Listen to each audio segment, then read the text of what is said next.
Breaking news! The Colorado Supreme Court has ruled that Trump is disqualified from the ballot in that state. We will be going over what the repercussions are from this, what this means, what's going to happen next from this, what should happen next to this, and some of the other items that spring from this, especially looking into the 14th Amendment and the 5th Amendment as well. So that's just in one article that we're going to be talking about this here to start with and see where this goes from there. And then for the show that I had planned literally until 5:25 today, in other news, 2 Senate aides get caught having sex, and they're both men, by the way, in a hearing room in the Senate floor. We'll be talking about that, what this means, some of the connotations that go with this, especially considering what we see happening with what people are talking about with the decorum of January 6th, and just my take on how many people have actually been fucked on that floor. Little spoiler alert, it's all of us, but we'll be talking about that, what's happening there, where we go with that. The Satan statue in Iowa State House is decapitated. We'll go over the fact that it went up, what it meant, and what's going on with that. And finally, plus much more after this, a car crashes into Biden's motorcade. And, well, the story is going to disappear fairly quickly as well, so we'll be talking about that, what's happening there. All this, plus election news, some financial news, some German farmers news as well, and a lot more over here on Contemporary. So strap yourselves in. Grab some friends, get some people in here, and let's talk about what's going on in the news. And, Mary, did you know that your baby boy will someday save the nation? I am Jay Edgar, and this is Contemporary.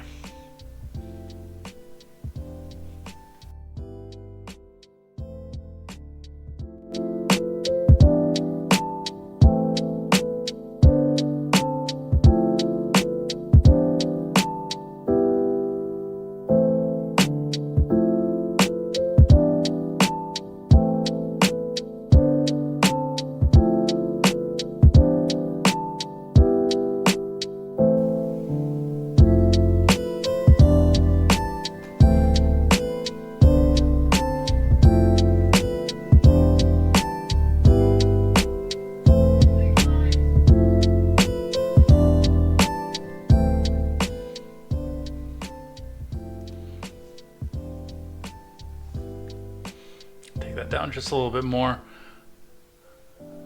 Well, folks, I had a very interesting news show all planned up. I had a cold open plan where I was going to laugh about the uncertainty of what's happening, what happened on the Senate floor, and how we've all been fucked on that Senate floor before, but in a different way than what's happening with those 2 Senate aides. And at about 5:25 this afternoon, my entire show changed. Now, of course, we are going to go through, and we're going to do as much of the show that I had already planned as we can, but this is breaking, and this is actually quite big, and I'm not 100% sure that the leftists that are pushing this, that think this is a fantastic idea, completely understand the repercussions of what it is that they're doing. So we will definitely be talking about that, and judicially what a lot of this means, because, well, number one, they're going to try to get this in front of the Supreme Court as quickly as possible, which may turn around and backfire as well, especially given the pressure that is going to be out there for 3 particular justices to recuse themselves. There's a lot that moves with just this one decision, and we're going to be talking about all that over here on Contemporary, plus the Senate floor, obviously, the Satan statue. We've got some stuff about FISA that I'm not incredibly thrilled about, but of course that's happening. I'm actually looking a little bit forward to seeing what election dirt comes out about Katie Hobbs, because she has criticized the Biden admin for their position on immigration, going as far as to call out the National Guard to solve her border crisis as well. We'll be going over some of that. North Korea's, wars and rumors of war again, and I think I bumped it just for time, but I know that there was some other stuff going on in South America as well, because that's somehow become a major hotbed too. I mean, I don't know if that's going to be our next Middle East or what's going to happen there, but it looks like that. And I mean, even with all this new news that's coming out about Trump being off the ballot, we do still have to talk about what's happening in the 2024 race with the Never Back Down, the polls and everything else that's happening with us. So we got a lot to go over here, and we've only got a couple hours to do so. So, like I said, strap yourselves in, get some friends, get some people in the chat here. It's like Mr. Zed has joined us over on Instagram too, and I mean, we got a lot to talk about here, and we're going to get through as much of it as we can over here on Contemporary. So, I mean, let's get into it. Let's get started with what I think a lot of people are going to be here for, both now and on the replay. Let's get started. Starting today with CNBC. Colorado Supreme Court disqualifies Trump from 2024 ballot, pauses ruling to allow appeal. Now, this is important. And I think a lot of people missed this when they started jumping the gun on what's happening here. And that is the fact that they're daring the appeal. And I'll talk about that after we get through a little bit of this. But the plan on this from the beginning was to get this to the Supreme Court in front of 3 justices that the Donald himself appointed. And there's a reason for that as well. But let's read what CNBC had to say about this. Dan Mangan reporting. The Colorado Supreme Court on Tuesday ruled that former President Trump cannot appear on the state's ballot for the 2024 election due to his incitement of the January 6, 2021 Capitol Selfie Fest, reversing a lower court ruling. But the state Supreme Court stayed its ruling from taking effect until January 4th, subject to further appellate proceedings, and that, I think, is going to be the important part with this. The ruling is the first time a state court has agreed that Trump, who's the frontrunner for the Republican presidential nomination, should be barred from ballots in the state because the U.S. Constitution provision barring people who have engaged in an insurrection from federal office. Did you already talk about the new type of filibuster in Washington, says Mr. Zed? No, that is this. We would be talking about that right now if it hadn't been for the fact that this this ballot thing just popped up, because we only do this once a week now, not every day. Unfortunately, and there's a lot of news that we need to get to. So I really should start working on figuring out how to get to do this every day, but for right now, yeah, no. Otherwise, I would have been talking about that yesterday. Courts in Minnesota and Michigan have rejected similar suits challenging Trump's placement on the presidential ballot, but the issue is continuing to be litigated in a number of states. A majority of the court holds that President Trump is disqualified from holding the office of president under Section 3 of the 14th Amendment to the Constitution, the Colorado High Court said in its ruling. Because he is disqualified, it would be a wrongful act under the election code for the Colorado Secretary of State to list him as a candidate on the presidential primary ballot, the ruling said. A group of 6 Colorado voters in September sued to block Trump from state ballots in 2024 because of a claim that he was barred due to the constitutional provision.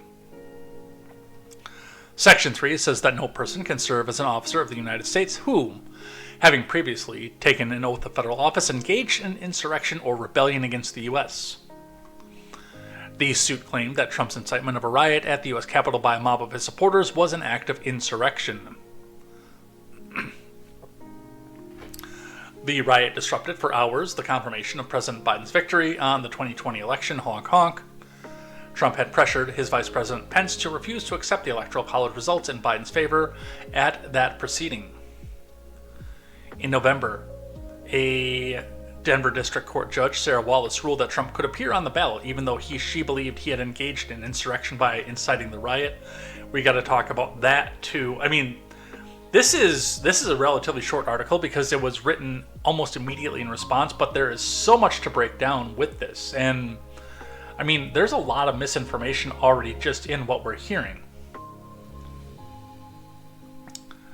Wallace's ruling was appealed by the plaintiffs and also by Trump, who objected to her finding that he had engaged in insurrection, which, I mean, you don't usually get in many lawsuits an appeal that's accepted by the plaintiffs, unless, of course, there's a political motive in this.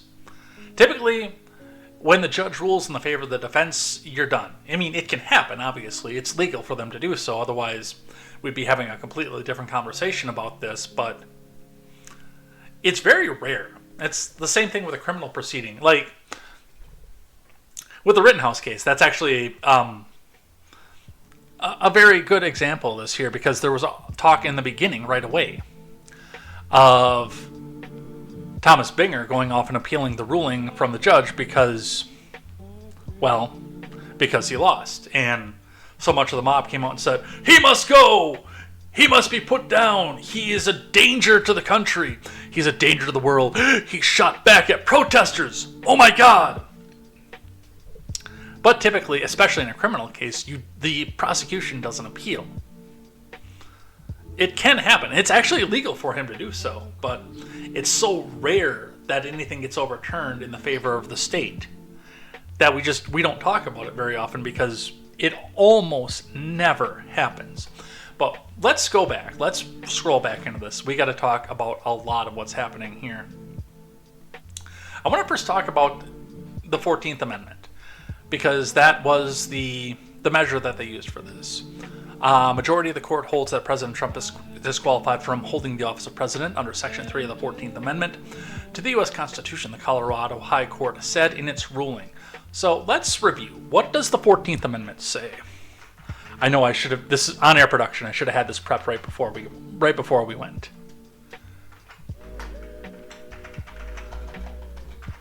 If I could type.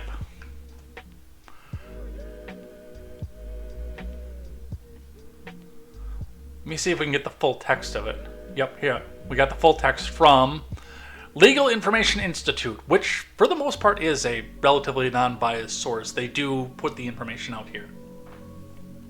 So I'm going to start with Section 3 because that has become the new holy gospel to our friends on the left. And then we'll go back through and we'll do the rest of the full text of this.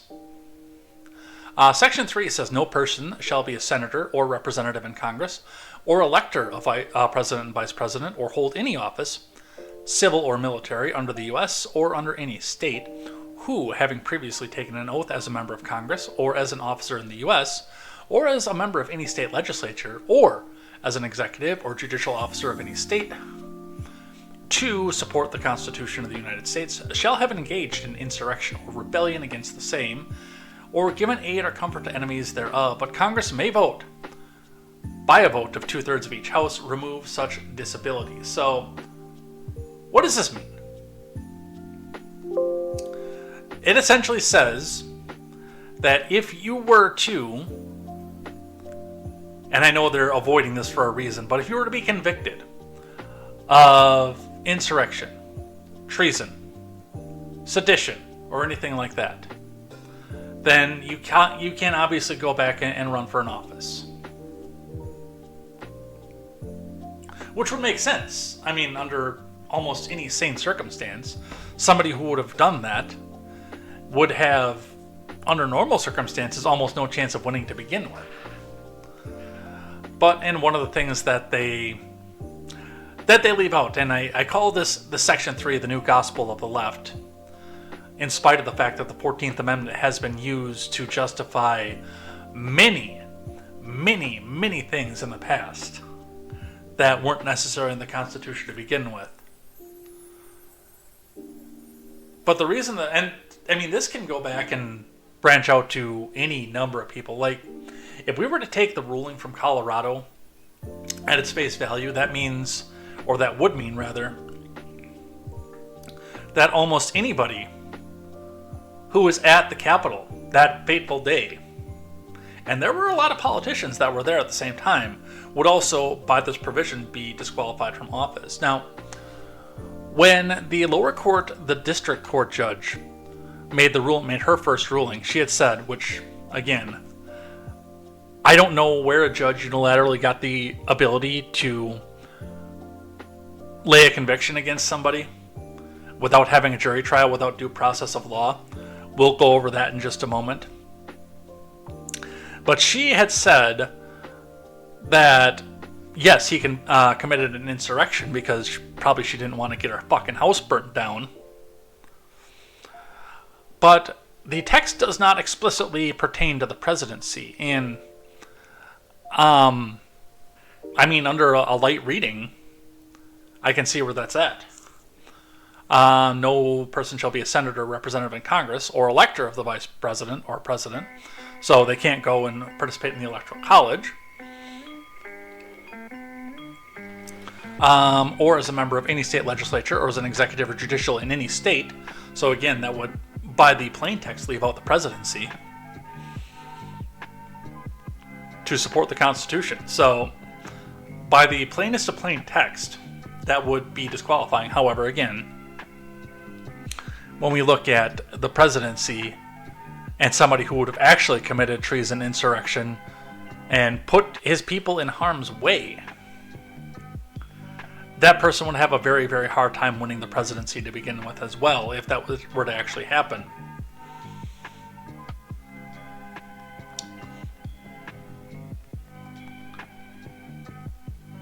But the issue that I have with this, when I look at this, and we're actually going to scroll back and read the full text now. That's a summary there, so we're going to hold off on that. But on the full text, Amendment 14, starting with Section 1. All persons born or naturalized in the United States and subject to the jurisdiction thereof are citizens of the United States and of the state wherein they reside. Which is Natural Born Citizen Clause. No state shall make or enforce any law that shall abridge the privileges or immunities of citizens of the United States, nor shall, and this is the important part, this is the part that nobody on the left who is cheering for this right now has ever read in their life. Mind you, they've also never read the Fifth Amendment, otherwise we wouldn't have all these trials by social media that we have all the time.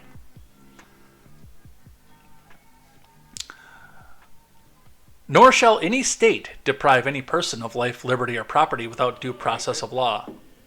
Now, this is an extension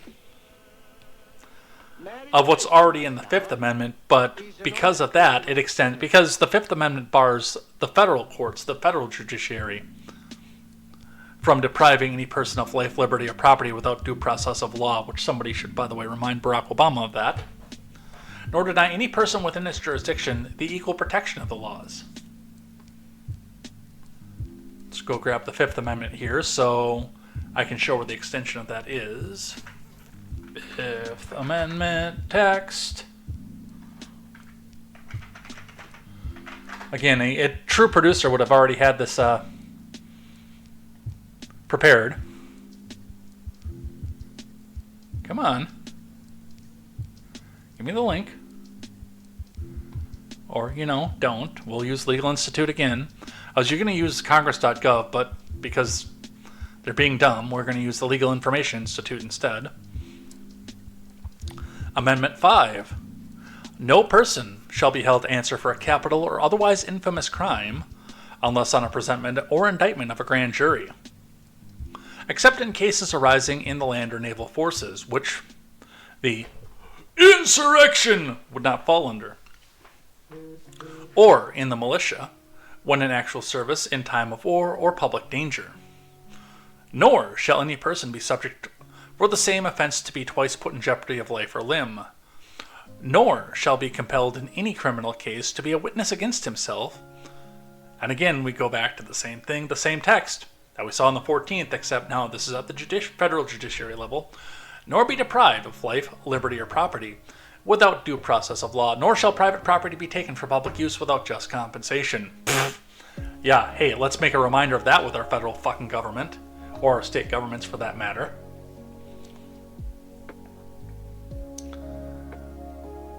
So right here, I mean, this is a flaw, and I love the argument.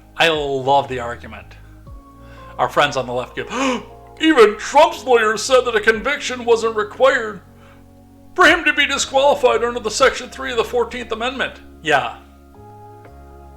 Since when do you morons believe Trump's lawyers? I voted for the guy twice, and I don't even believe those dumb fucks.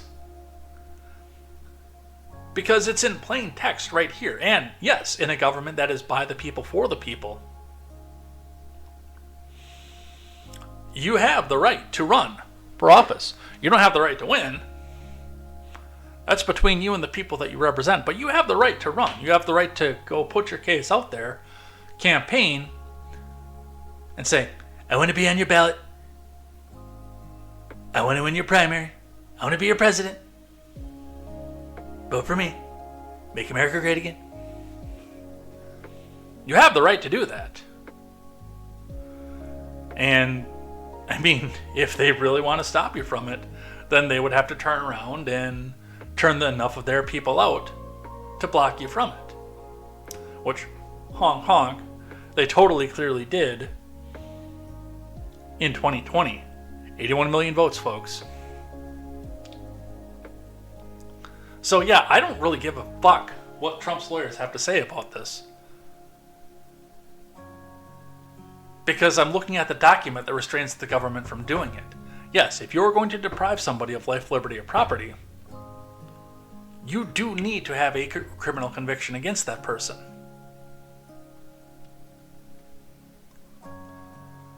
And if you can't get a criminal conviction for insurrection, specifically by the 14th Amendment, then you better count on the economy balancing out and you being able to turn enough people out that this doesn't become an issue. And I mean, there is way more in this article. CNBC said so little, and yet said so much in so few sentences with this. Going back, and this goes all the way back to the beginning. A group of 6 Colorado voters in September sued to block Trump from state ballots in 2024 because of a claim that he was barred due to the constitutional provision. Okay. I was told when we were going back and challenging election results to begin with that the Trump campaign lacked any standing because they couldn't demonstrate any evidence that anybody had been harmed. Any of the plaintiffs had been harmed by the fact that, honk honk, Joe Biden totally won the election and got more votes than even Barack Obama, honk honk. I was told that there was no standing, that there's no demonstration of harm. Maybe I can open up this article in a new tab. It's going to bring me to another CNBC, but I would really like to understand where it is, and this has probably been archived. No, this hasn't been archived yet before. We'll wait for that to go back through the archiver. I'd like to see the standing, where you have been irreparably harmed, and deserve just compensation for the fact that evil orange man is on the ballot. Can you demonstrate that?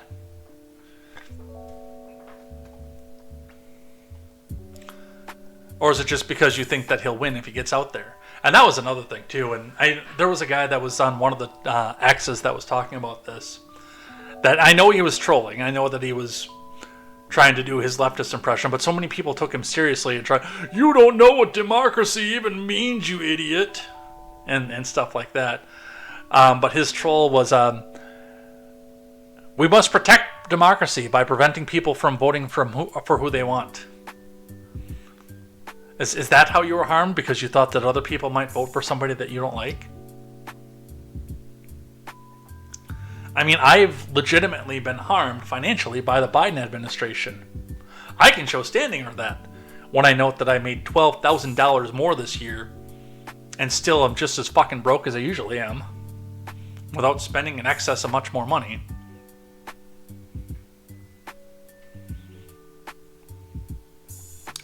The suit claimed that Trump's incitement of the riot at the U.S. Capitol by a mob of supporters was an act of insurrection, which has never actually been even indicted. He faces 94 indictments, not a single one of them is for insurrection or seditious conspiracy. Now, there have been a few people, honk honk, again, who seem to glow in the dark, who have been accused of seditious conspiracy.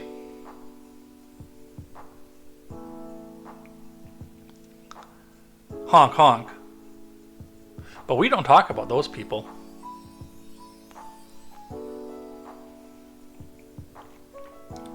Let's see. In November, Sarah Wallace ruled that Trump could appear on the ballot even though she believed he had engaged in insurrection by inciting the riot. Yeah, she believes that he has, but again, you don't get to make that determination as a government official without offering the opportunity for the accused to stand in front of a jury of his peers. We still have due process in this country.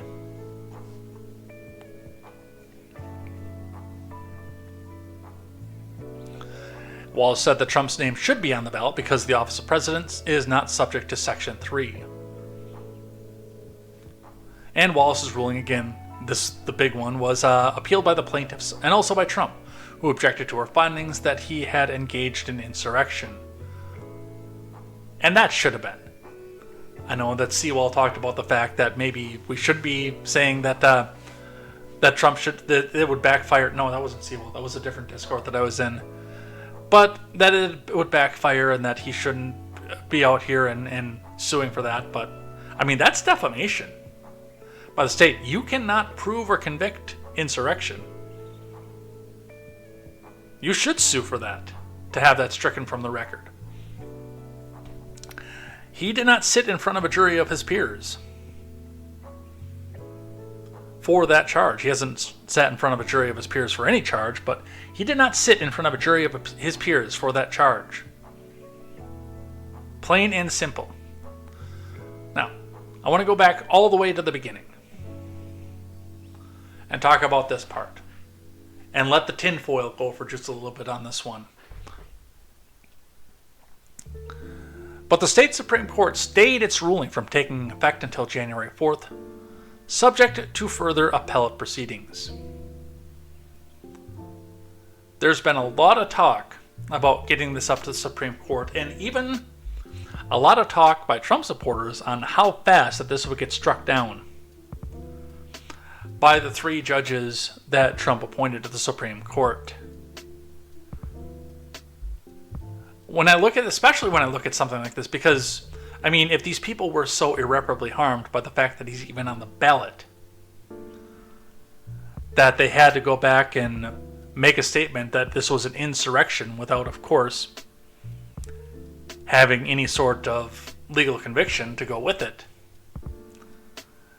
then why would you put a stay in effect? Why wouldn't you put this in effect immediately? And I look at something like this, and I look at the fact that the end goal is, I mean, we see this coming up in several states, and we have a lot of leftoid states where, realistically, it would be a hard road for Trump to even get to the win to begin with.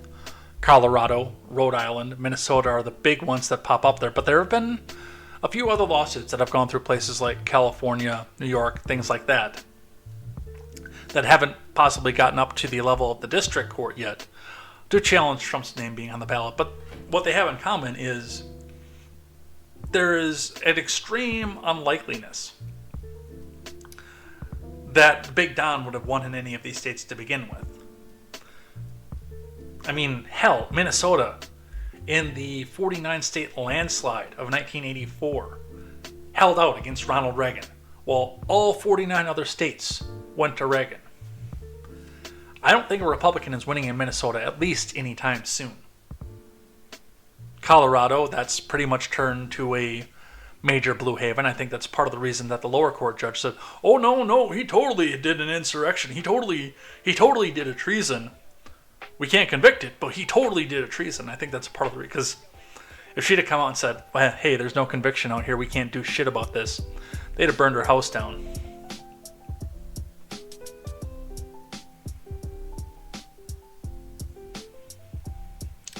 But the goal, from what I can see, from watching where the lawsuits are coming up, from watching the fact that there's no standing, obviously, and a host of other things, it really looks to me like this was intended to go straight to the Supreme Court, or at least get fast-tracked to the Supreme Court.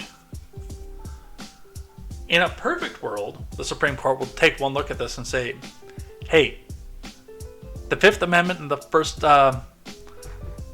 section of the 14th Amendment are stone cold clear.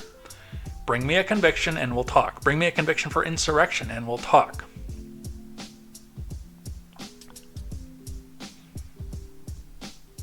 But realistically, I look at this and I see a challenge to the Trump-appointed justices. Number one, will you recuse yourself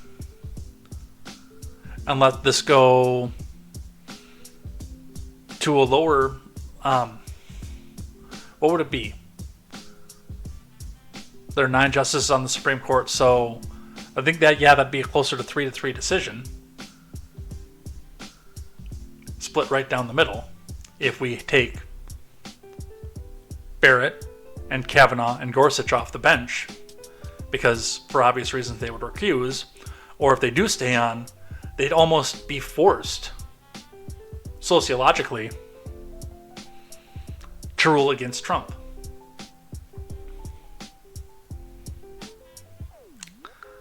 Because otherwise we're sitting in a situation where, I mean, they can rule what I would consider to be the right way.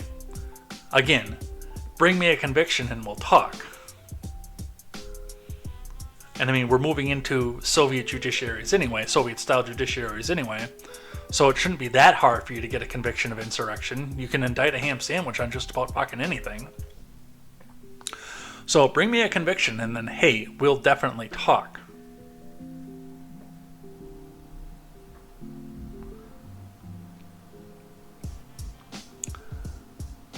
But instead would be, if they did hand down that decision, if they didn't recuse themselves and hand down what would constitutionally be the right decision, no leftoid would ever accept it. The court has been compromised. Evil Donald Trump appointed 3 of the justices who ruled in his favor. This is a banana republic, don't you know? And he's going to rise. He's going to be a dictator because he stacked the courts in his favor. Never mind the fact, again, that he had the legal ability to do so, and you know it would come down. The court is stacked in Putin's favor. It's all Putin and his judges. So, we spent a half an hour talking about that. There was a lot to unpack with that. There was a ton to unpack with that. And again, this is what? 12 paragraphs on an article that was written literally 10 minutes after the decision was handed down. I'd be willing to bet that if I refreshed this would already be a much longer article.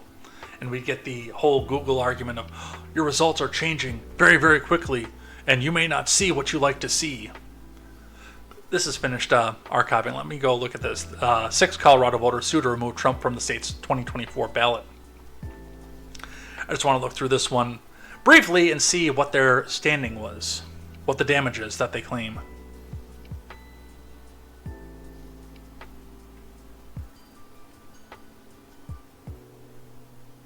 The group called on the court to remove Trump from the ballot and declare it would be an improper and a breach or neglect of duty for Colorado Secretary of State Jenna Griswold, a Democrat, to allow his name to appear on any future primary or general election ballot. Again, I don't see where there are any damages to the plaintiffs. But apparently for civil suit, we don't need to have that in this country anymore. Which makes all sorts of other sense going on. But that is what we see for that. We have a statement from Trump camp, Angel Mueller, saying, "You're so wrong," back to my friend Wiz Political, who maybe shouldn't let his boner show, because he had such a hard-on for the fact that this even happened. The Trump statement off of this: unsurprisingly, the all-Democrat appointed Colorado Supreme Court has ruled against President Trump, supporting a Soros-funded left-wing group scheme to interfere in the election on behalf of crooked Joe Biden by removing President Trump's name from the ballot and limiting the rights of Colorado voters to vote for the candidate of their choice. Democrat Party leaders, they're the worst, in a state of paranoia over the growing dominant lead President Trump has amassed in the polls. They have lost faith in the failed Biden presidency and are now doing everything they can to stop American voters from throwing them out of office until next November. The Colorado Supreme Court issued a completely flawed decision. Flawed. Totally flawed. It's the worst. Tonight, as we will swiftly file an appeal to the Supreme Court and a concurrent request for a stay of this deeply, deeply undemocratic decision. It's the worst. The worst decision ever. I'm telling you. From me, your favorite president. We have full confidence the Supreme Court will quickly rule in our favor and put an end to these un-American lawsuits. And that's actually from Stephen Chang, a spokesman for Trump, even though I read that in Trump voice. But again, we come to the fact of, would anybody accept the results of the Supreme Court at this point? I don't think they would. Well, I know they wouldn't. compromised Supreme Court, Russian Supreme Court. And I'm going to tell you right off the bat, if they did do that, there would probably be riots. Then, hell, coming up in the beginning of it, there would be riots outside the Supreme Court, which would be hilarious because we would be able to call that an insurrection. But I digress. We'll see what happens off of this. This is it's going to make things interesting. That's for sure. And with that, 35 minutes into the stream, we're going to get to the stream that I had planned literally up until 5:25 today. So let's stop talking about the courts and the anger and the fighting and everything else. And let's talk about Senate floor butt sex instead. From the Hill. Gay sex in the Senate. Ben Cardin staffer fired after porn video leaks.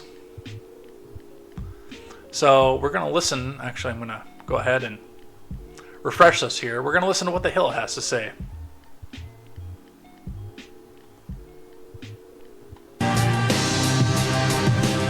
There's a story I'm sure our viewers have been waiting patiently all weekend for us to cover. A staffer for Democratic Senator Ben Cardin was fired over the weekend after it came to light that he had allegedly filmed himself having sex in a Senate committee room. Now, we will not show the video for obvious reasons. Sorry to even put this graphic up there, but the footage of the former Cardin legislative aide was widely distributed online. The staffer had reportedly come under fire less than a week earlier for apparently yelling "Free Palestine" at Republican Jewish Congressman Max Miller, though he has denied, the suspect has denied that aspect of it. Cardin's office was cagey with a response following the revelation, simply stating that the staffer had been fired and that it was a personnel matter that they would not be expanding upon. The staffer in question appeared to deny being in the video at all in a LinkedIn post, and the Hill has not confirmed anything about his identity. In worse news for Senator Cardin, a group chat for gay men in politics anonymously told me that the committee room where the porn video was filmed was reserved using Senator Ben Cardin's name. Some online pointed out the seeming hypocrisy on Senator Cardin not condemning his staffers' behavior more forcefully, given statements he had made referring to the Capitol as a sacred space. Take a listen. January the 6th, that's what makes the it 7th, and September so the 11th juicy. is a date which will live in infamy. I refer to U.S. Capitol as sacred space because it's so much more than a building where the Senate and the House of Representatives meet and conduct business. It is the embodiment of our ideals, our aspirations, and hope. Not it is just the church of our Americans, progressive but government also worship. to all of humanity. Yeah, look, I think it's fair to call out Democrats like Senator Cardin for some hypocrisy here, for treating the Capitol building like some kind of sacred space, some kind of church in terms of January 6th, and then to have it be treated this obviously inappropriate way by an individual. What was wrong with the January 6th riots is that it's not appropriate for people to smash windows and mess up people's desks and fight with cops. That's not acceptable behavior regardless of who's doing it. Similarly, this is obviously not, it's a workplace. It's not that the sanctity of the building was violated, that it's like some holy, this is where they come and, take and confiscate all our money and spy on us and make war. It's not a building where good things happen. So I don't care about, it's not a church. That doesn't matter, but it's obvious. So and I didn't catch the name of the reporter with that. I mean, it was a surprisingly base take about this entire thing, which surprises me out of no end coming from the Hill, of all places. Robbie Soev is his name. So, TLDR on this one. A couple staffers for Ben Cardin took out and reserved a Senate hearing room in Ben Cardin's name on top of it, and proceeded to film a porno. It's not just the fact that they did it, but they filmed it and live streamed it and put it out there. Now, we can make all the jokes in the world about this. And trust me, they've been made. I have not had a chance to listen to the Daily Ignoramus from today, or yesterday for that matter, because I worked both days, but I've known Stephen Ignoramus since 2018. I can probably just about paraphrase it at this point. And there are a bunch of things. Like, I took the song from Family Guy and paraphrased that as well. There once were two Senate who were coming from across the land. And one day they realized they could sleep with another man. Now they're having butt sex. Senate floor butt sex. Sodomy. Yeah. I put that on X, by the way. Which I think partially tells me that I'm completely, at this point, shadow banned on X. Because that was a simple one, and people would have been able to pick up the melody right away. And I got almost no traction, no views on it on top of everything else. In spite of, again, of 1,500 some followers, I'm not appearing on anybody's feed because I'm sure that would have actually probably had a lot more engagement. Had more people seen it. But we can come back and make the jokes about breaking bucks. We can talk about who's screwing who. And I can even come out and tell you how many people have actually been fucked on the floor of that building. Spoiler alert, it's all of us.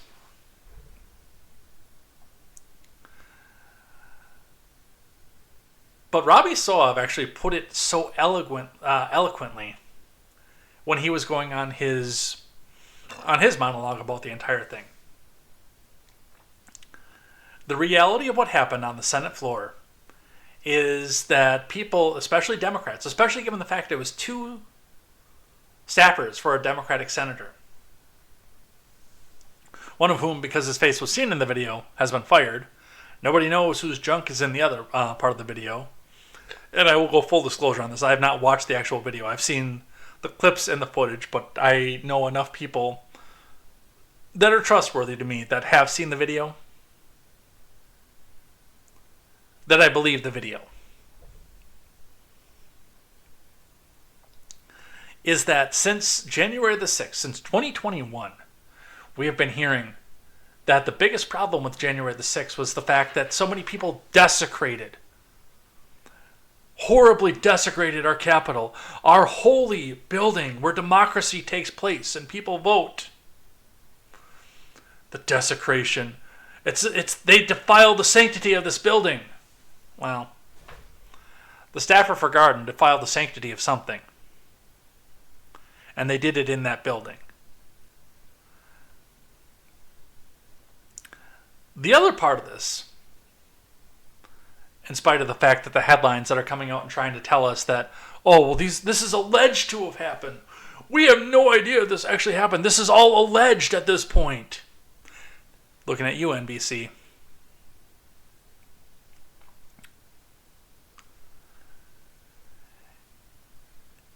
I completely forgot where I was going with that one.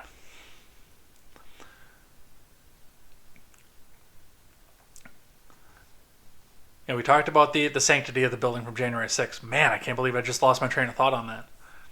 Maybe I was just thinking about what was going on in the video. I don't know. Well, I don't know what happened with that.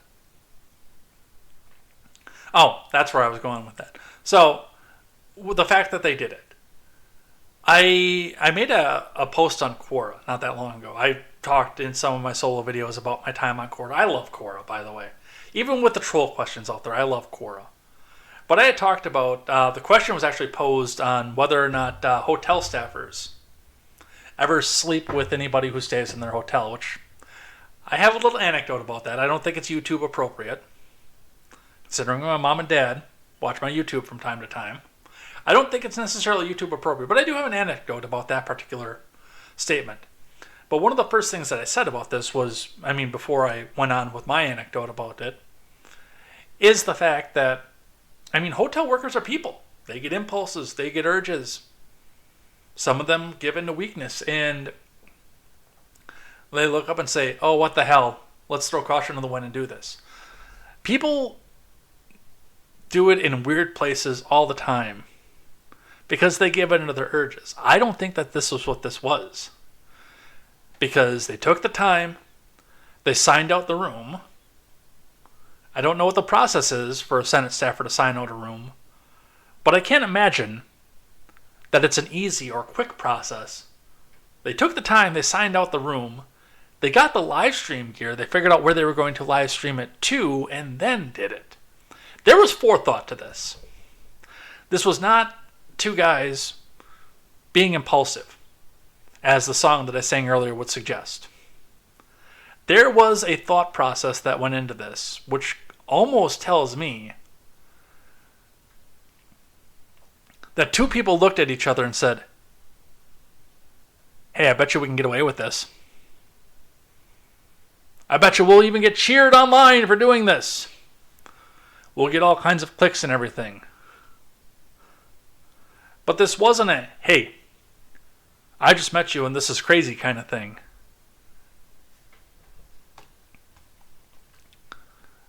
They went in here intentionally to do this. All right, let's talk a little bit more about the room. Let's get the music back up here too. Otherwise, I'm just hearing myself echo to myself. The Daily Mail reporting Senate hearing room where leaked sex tape leaked. This is the Daily Mail too. No, this wasn't leaked. This was intentionally put out. Where leaked sex tape was recorded held numerous historic events, including former FBI Director James Comey's testimony about Trump and 9/11 hearings.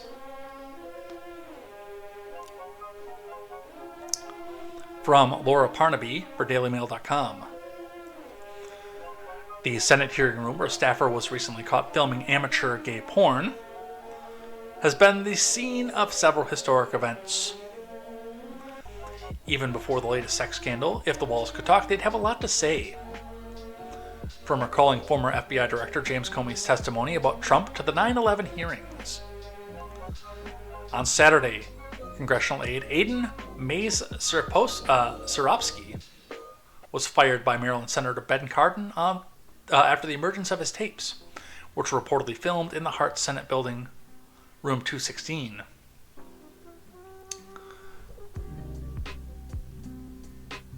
There's a picture of him there.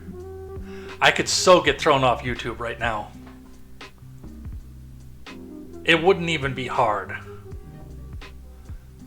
Wow, that was a completely misplaced pun.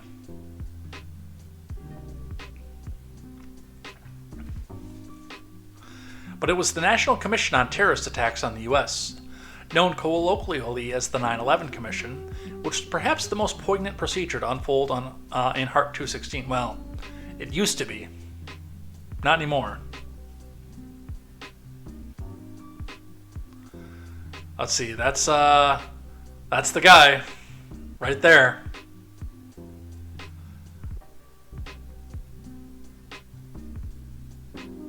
I can't say this on YouTube.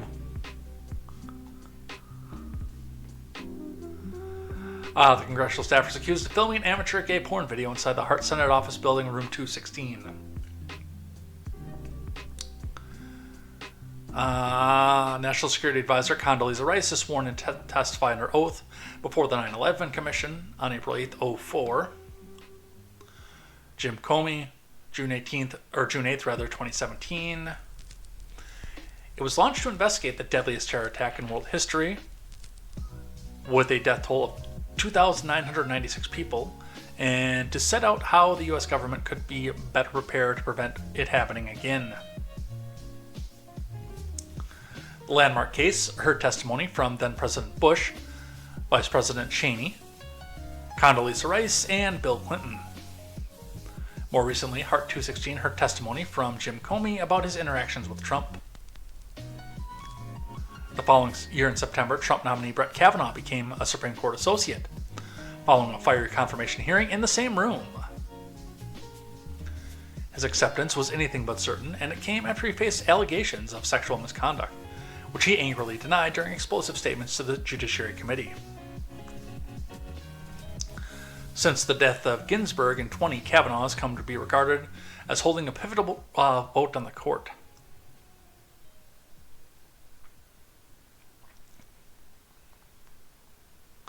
So, a lot of history with that, but also, we see more history. What else do we have? Just the NBC News headline off this. Because, again, these guys went out and they definitely filmed this. They definitely did this. And they definitely intended for people to see it. And people literally watch the video. They know that it happened and they happened in this room. But yet NBC News can't help themselves. Senate staffer alleged by conservative outlets to have had sex in a hearing room is no longer employed. Alleged. Again, I go back to the Fifth Amendment and say, innocent until proven guilty.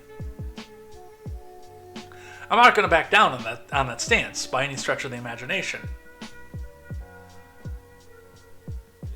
But it's kind of hard to say that I'm not going to be proven guilty when you literally taped yourself doing it.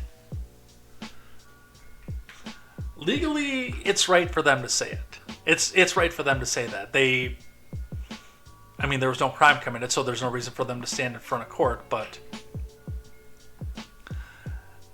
I think we've moved past the point of alleged at this point. But we'll actually go to the New York Post for the actual stories of this one. Staffer who allegedly filmed public sex in Congress ousted from Cardin's office, from John Levine. A Senate staffer allegedly caught himself having sex in a Judiciary Committee hearing no longer has a job, Ben Cardin said on X. Aidan Mays Soropsky, is no longer employed by the U.S. Senate. We will have no further comment on this personnel matter, a Cardin spokeswoman told the Post. Which is not true because Cardin himself actually came out and made a statement about this later. Mays Soropsky, a 24-year-old legislative aide, was accused of posting a video of himself in a flagrante delicto. That's a $5 word. With another man on a public X account. His face appeared to be clearly visible, according to The Spectator, which first broke the story on Friday. The roughly 8 seconds.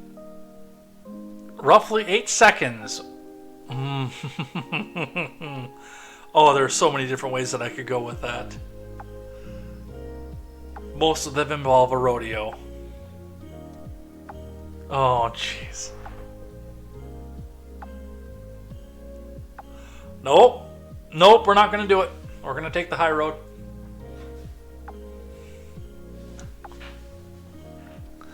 Took place in the same room where nominees of the Supreme Court are grilled by senators and where Jim Comey once testified about Russian interference. Again, they're going to go down the history of this room. Mays Soropsky previously was featured on an ad for President Biden, earning a shout-out from his mother's now deleted X account. Yeah, I wonder why that's gone. Thank you for including my son, Aidan Mays Soropsky, in your thoughtful message to everyone who has supported you, the staffer's mother said in a November 2020 post. He has worked tirelessly with the DNC of Virginia. Congratulations to all. The same year, he apparently wrote on the payment platform Venmo, I want Joe Biden to spit in my mouth. Yes, this is a charming person.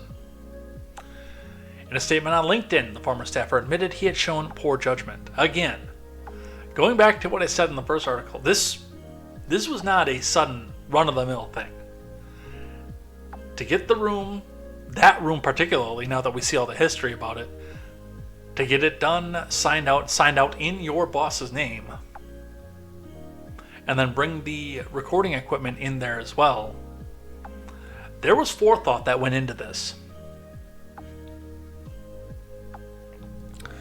Aidan says on LinkedIn, this has been a difficult time for me, as I have been attacked for who I love to pursue a political agenda. While some of my actions in the past have shown poor judgment, I love my job and would never disrespect my workplace. Any attempts to characterize my actions otherwise are fabricated, and I will be exploring what legal options are available to me in these matters. As for the accusations regarding Congressman Max Miller, I have never seen the congressman and had no opportunity or cause to yell or confront him. even though he was caught on video yelling at him and confronting him.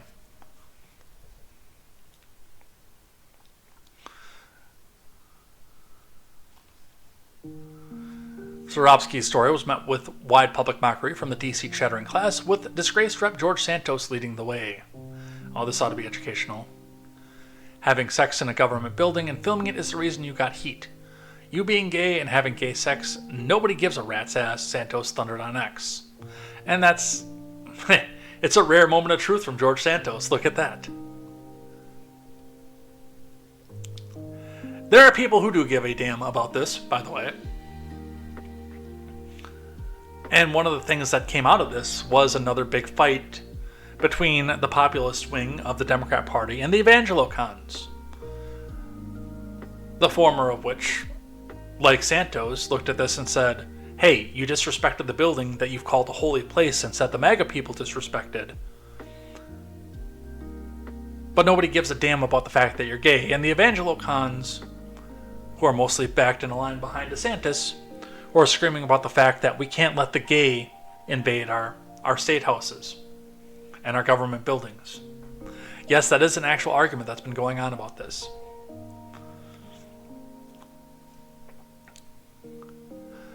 Cardin angry, disappointed with ex-staffer after sex tape reveal.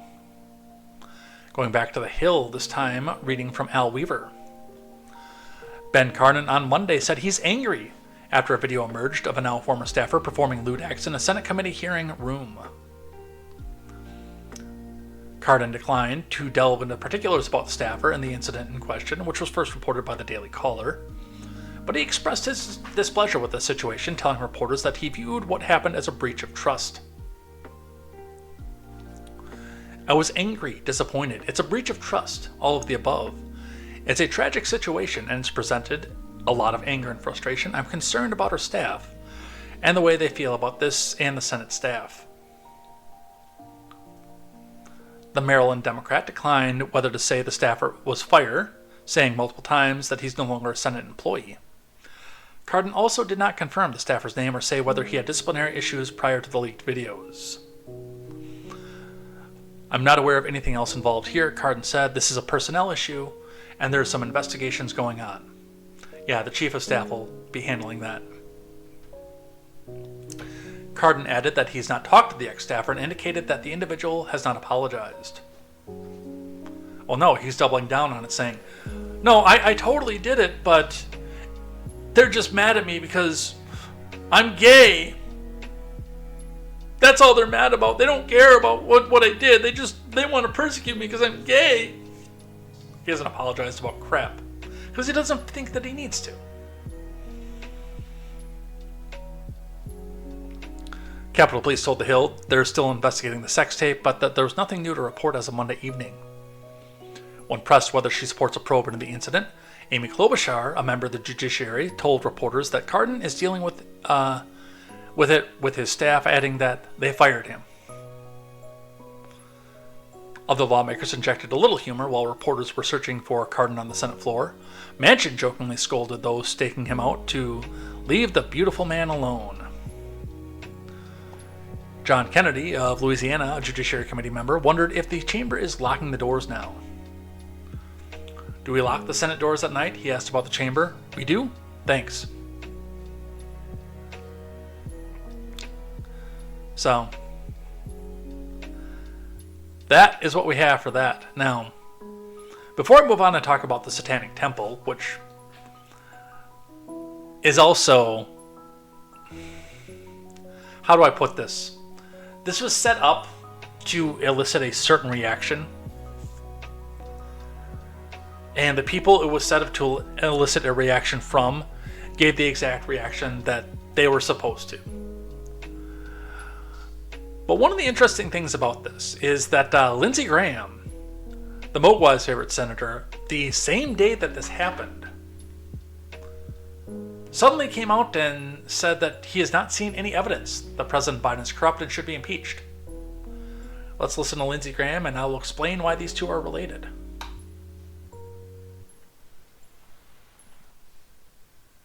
Okay, let's turn to the other big story on Capitol Hill, the impeachment, of course, of impeachment inquiry into President Biden. Your colleague, Republican Senator Chuck Grassley of Iowa, said that he does not see any evidence, quote, that the president is guilty of anything. Do you agree with him? Is there any evidence so far?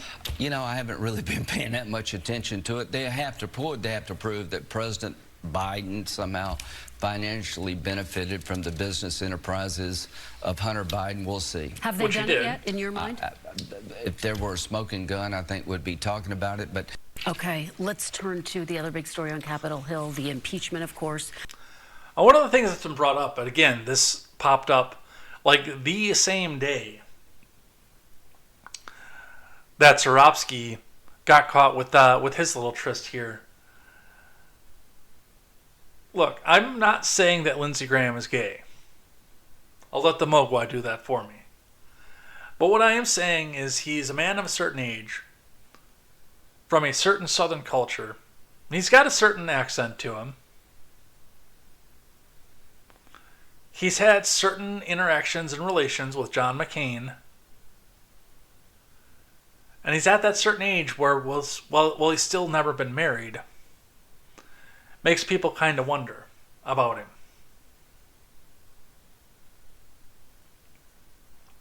I've accused him of it in the past, but again, now I let the Mogwai do it for me. But with this being said, especially among his constituency, he's the kind of senator where, and coming from the kind of area and the kind of constituency, where he wouldn't be able to enjoy the support of his Evangelo-Con electorate base if something like this were to come out.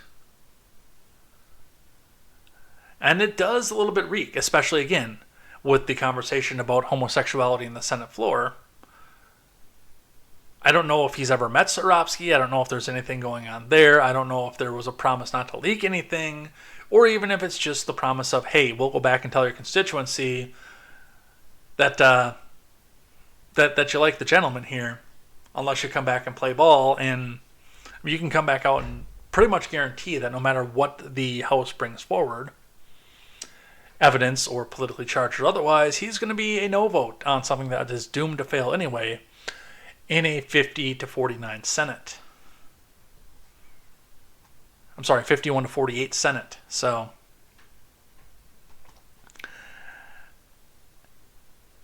if the two are related, they're related. There's an equal chance that they're not, but it's just interesting timing with something like that. Let's talk about the Satanic Temple and their statue in the Iowa Capitol building. Reading from Fox News. The Satanic Temple sets up public display inside Iowa Capitol building. Very dark evil force from Adam Sabes. A satanic altar has been set up at the Iowa State Capitol. The Satanic Temple erected the public display depicting a ram's head with mirrors covering it, propped up by a mannequin in red clothing, according to the KCCI Des Moines. Co-founder of the Satanic Temple, Lucian Graves, told the news outlet that the display represents the group's right to religious freedom.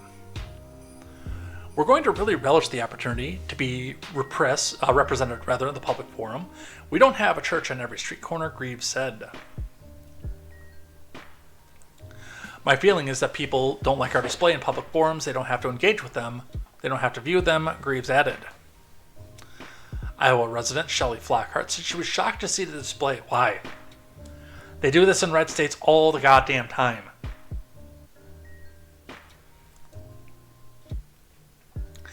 It's a very dark, evil force, and I truly hope people know how to battle that, Flockhart said. In response, Flockhart held a prayer group on Wednesday at the Christmas tree located inside the Iowa Capitol building. I hope that people realize spiritual warfare is real, and there are evil satanic forces that are trying to infiltrate our state, Flockhart said. According to Greaves, the display will remain for 14 days. Fox News Digital reached out to the Satanic Temple for comment, which they did not give. Of course, here's reality. The Satanic Temple does this all the time, and I mean, I can sit here and go off and off and off on the religious aspects of this, but the Satanic Temple is not a religious group. They're an anti-religious group. they don't worship Satan. They get off being able to avoid paying taxes for making fun of Christianity. They're atheistic mostly. I think there are probably a few nut jobs in the Satanic Temple who actually yell the words that I'm, again, not going to say out loud because, well, I don't want a lightning bolt to strike through that window over there and knock me down. But they're not going out and yelling those certain words. They're basically going, especially they go around into red state capitals and do this. When they find a capital that has a religious display, a nativity scene, a cross, or anything else like that, they come out and say, hey, we've got every right to do the same thing here. So, hey, here's Satan. And you can't say anything because of freedom of religion, and everybody has to be represented equally, equal protection under the law. And they get a whole bunch of people pissed off about it, and people that would normally scream about ending censorship suddenly want to see censorship. And then they come back and they take it down and they go move the display and the statue to somewhere else. They've been doing this for 50 fucking years, guys. Somebody else other than me should have seen the pattern at this point. But it has now been knocked down from the Associated Press. Former Mississippi House candidate charged after Satanic Temple display is destroyed at Iowa Capitol. So, does this guy, live in Iowa? Was he carpetbagging to Mississippi? I haven't pre-read this article, so I don't know what the connection is and why he was... I mean, there's a long way between Mississippi and Iowa. And I know, because Iowa is right over there? Oh, that's north. Where's north from here? Right over there? From where I'm sitting in Wisconsin, I could be in Iowa in 20 minutes. It's that close. I wouldn't be at any place of note in Iowa because basically I'd be standing in the middle of 4 cornfields in Iowa. It's a little bit farther to get to a place like Dubuque or Des Moines or things like that, but I can literally be inside of Iowa in 20 minutes from where I'm sitting. Plus the time it takes for me to pull my boots on and get in my truck. And what did I determine when I wanted to make my Mississippi River trip a few years ago? I think it's 15 hours down the Mississippi River to get to Mississippi. It's something like that, I know. Maybe no, because I was starting from where I am now. I was thinking maybe it's because I was over by Madison, it might be a little bit longer, but no, because I was planning on starting from my parents' house and starting from there, so that's actually not too far from here either. But there is a long distance between Iowa and the Iowa Capitol, most notably, and Mississippi. From Scott McFetridge and Jim Salter. A satanic temple display inside the Iowa Capitol in Des Moines was destroyed, and former U.S. Navy fighter pilot who was recently defeated in a state house election in Mississippi is accused of causing the damage. The display is permitted by the rules that govern religious installations inside the Capitol, but has drawn criticism from many conservatives, which is what it was meant to do, including Ron DeSantis.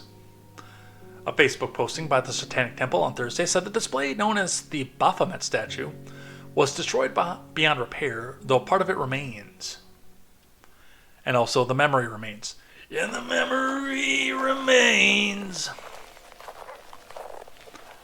Michael Cassidy of Lauderdale was charged with 4th-degree criminal mischief. The Iowa Department of Public Safety said on Friday he was released after his arrest. Cassidy is a Republican who was defeated by Democrat Keith Jackson in Mississippi State House District 45 in November. Cassidy's campaign website remains active. The bio says that he served as a Navy fighter pilot and a pilot instructor. He describes himself as a Christian conservative who loves our nation and is committed to preserving the blessings of liberty bestowed upon the founding generation. In 2022, Cassidy ran against Michael guessed and lost in a primary runoff after fewer than 300 votes separated them in the primary. Guest won the runoff with nearly 70% of the vote. Messages left Friday with Cassidy and the Satanic Temple were not immediately returned. On Friday, part of the display remained at the Capitol. A lone man, who declined to give his name, sat in front of the display and recited Christian prayers making references to Jesus, based. It wasn't immediately clear if he was a supporter or detractor of the Satanic Temple. The display is on the east side of the Capitol beside a column and an ornate staircase. It's about 100 feet from a Christmas tree displayed in the rotunda. So, and we'll get into Ron DeSantis in just a minute off this. But what Cassidy did here was exactly what was expected, and what's been expected every single time they do this and have done this in the 50-year history of the Satanic Temple. They want somebody to come in and destroy that, because then they can come back and claim that they don't get equal protection under the law, under the laws of the states that they go in and they make their horrific displays in front of. But furthermore, especially in a situation, and this is political, by the way, the Satanic Temple, I mean, they come out and they make statements against a government, and the government especially, when they do this in red states, where one would think that they're somewhat libertarian, but they do espouse the collectivist leftist ideology as well.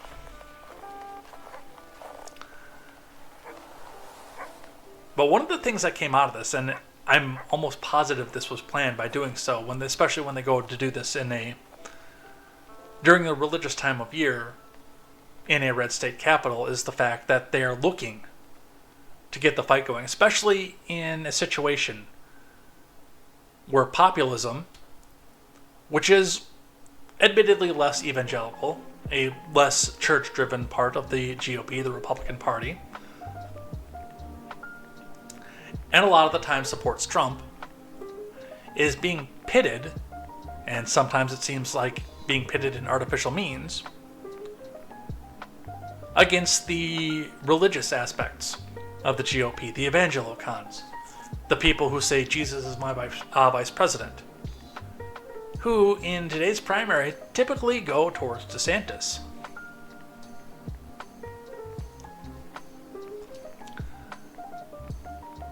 Personally, I don't think there should be any religious displays inside of a Capitol. Our country was founded on a religious freedom. But since I don't vote and pay taxes in Iowa, I don't get a say in what it is that they put in their capital.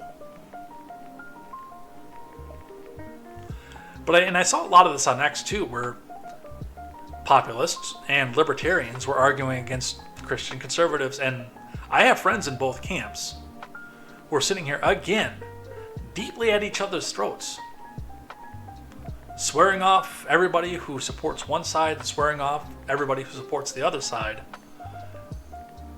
putting the GOP coalition, which should be this deep into 2023, with as bad as our economy is, should be all 100% unified behind one person or another in eliminating Joe Biden, and yet we can't come back and get this. Because we spend too much of our time arguing whether or not a state building should allow religious displays in it.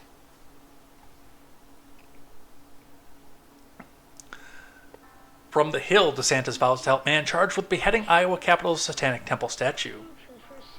From Nick Robertson. Florida man Ron DeSantis said he would support legal funds of a man who is accused of vandalizing a display by the Satanic Temple inside of an Iowa Capitol on Thursday.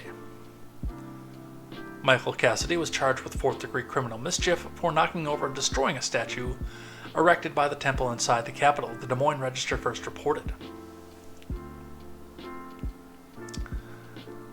Now look, Satan has no place in our society and should not be recognized as a religion by the federal government.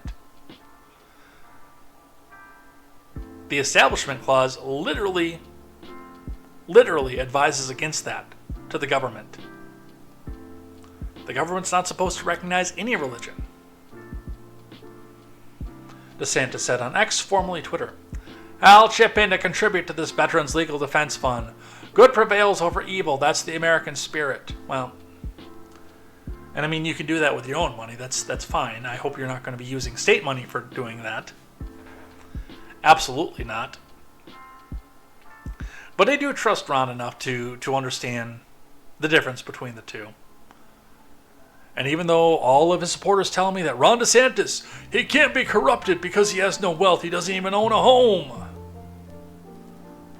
I suppose if he doesn't own a home, then he's got an excess of flush in cash that he'd normally be paying to a mortgage and building equity with.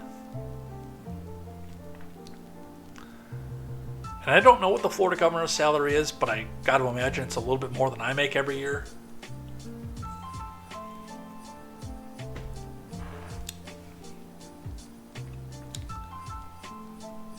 But it's one of these things, like, when I look at something like this,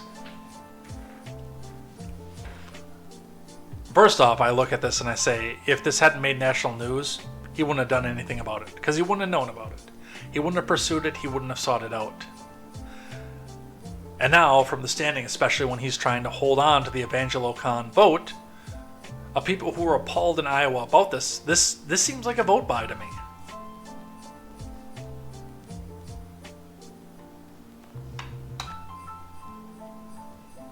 Alright, let's talk about the NDAA. From the USA Today. Senate passes $886 billion defense spending bill with pay raises for troops, Ukraine aid. From Rachel Looker.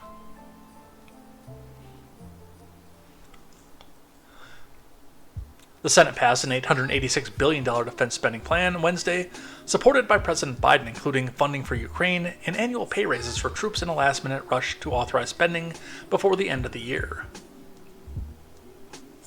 The NDAA provides funding each year for Pentagon priorities such as training and equipment. The Senate passed the legislation by a bipartisan vote of 87 to 13. Congress has advanced the must-pass defense spending bill consecutively for the last 61 years.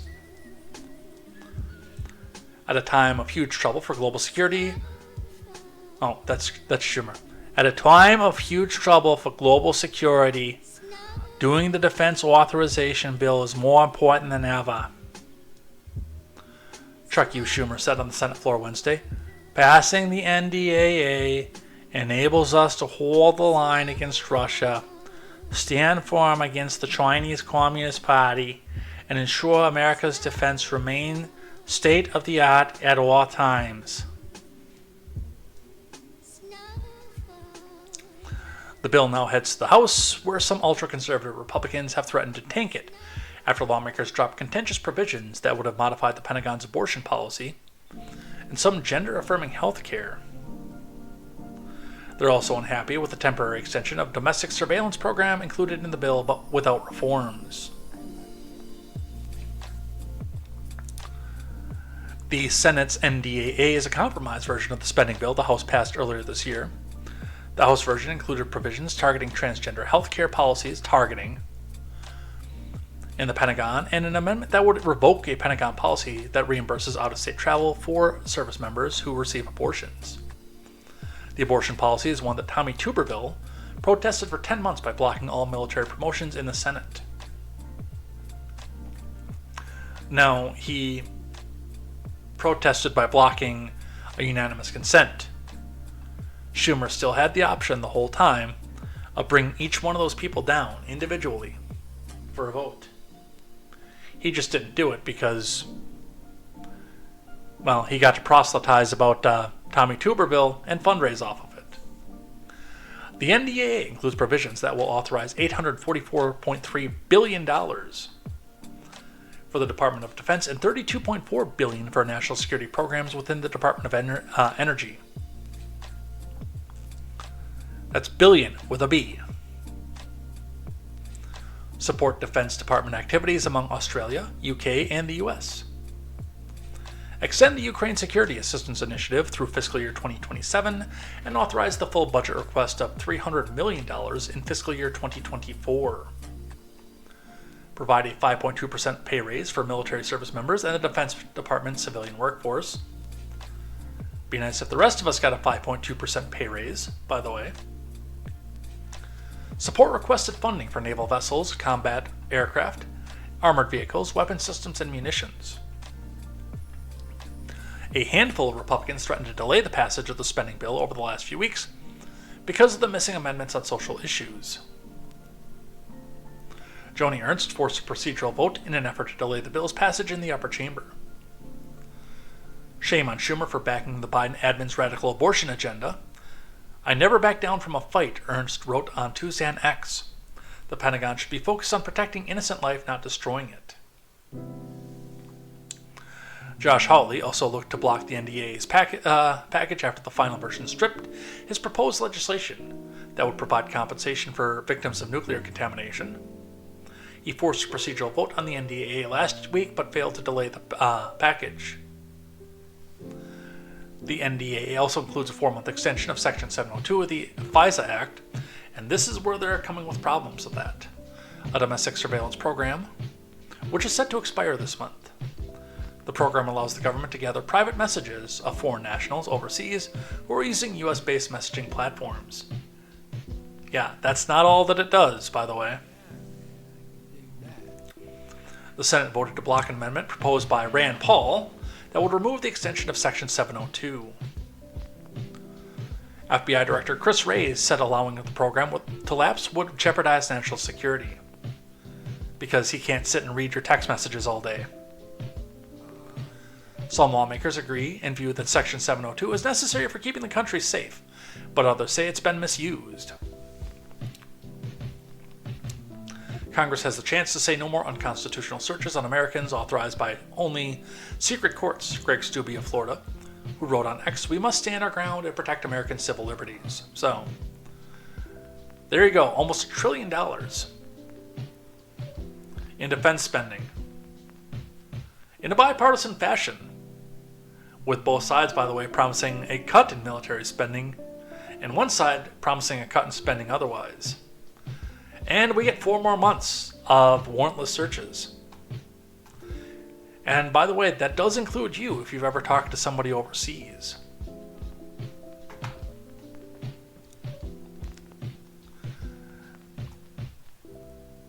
Eli Crane says, I'll be voting no on NDAA. FISA 702 is a violation of the Fourth Amendment. Additionally, this bill continues to entangle us in forever wars abroad, even managed to abandon heroes from northern Arizona, including the Navajo Nation, that sacrificed our country during World War II.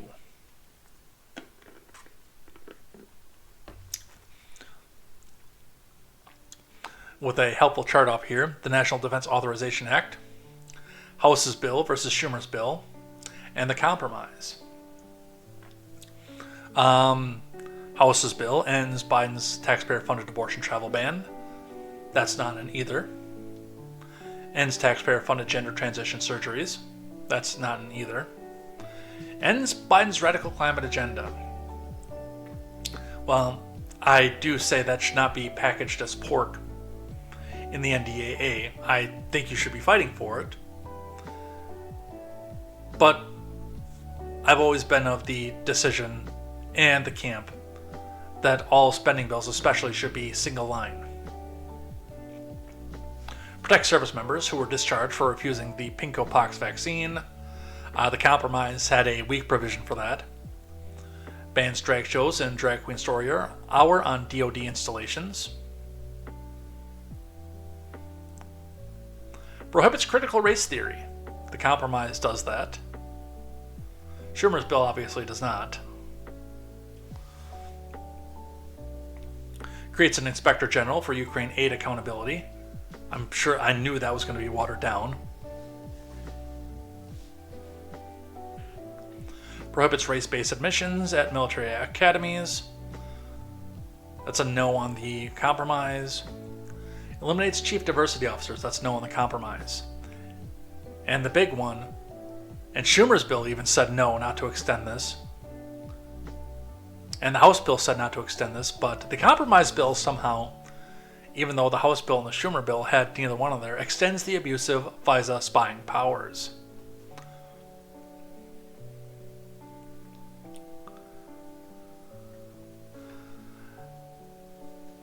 Reading from Newsweek, Republicans passing a bill letting FBI spy on Americans enrages MAGA. It shouldn't enrage everybody. In fact, when I was a Democrat, during the Bush years, having the FISA and the NDAA include FISA and warrantless searches, I mean, these were the kinds of things that you talked about in mainstream culture. These were the things that enraged the left back then. Hell, Brian Griffin joked about it constantly on Family Guy. It was constantly written in for him. MAGA Republicans are raging over GOP lawmakers aiding of the passage of a provision of this year's National Defense Authorization Act that may allow the FBI to spy on Americans. The NDAA, which typically sees bipartisan support, passed the House by a vote of 310 to 118 on Thursday, while the $886 billion bill was notably approved without the inclusion of several culture war amendments that many hard-right Republicans had demanded. It did include the temporary reauthorization of a controversial provision known as Section 702 of the FISA Act. Section 702 allows law enforcement to listen in on the communications of foreigners abroad without a warrant. Again, there's a reason that this should not be in anywhere. And yet Republicans just let it go.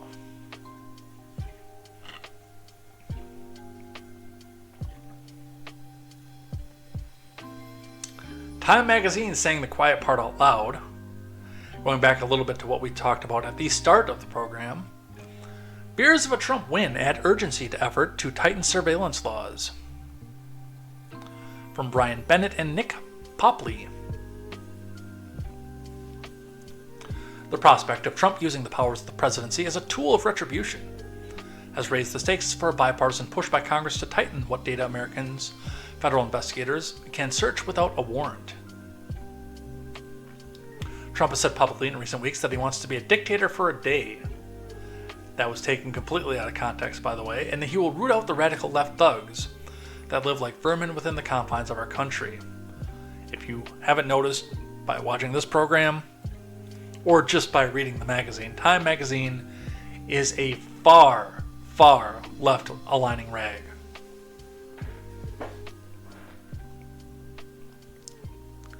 Some Democrats in Congress are taking Trump at his word, giving new urgency to a long-standing effort to overhaul the controversial spying program authorized under Section 702 of the FISA Act, which allows intelligence agencies to collect records of overseas communications of suspected terrorists and foreign intelligence agents.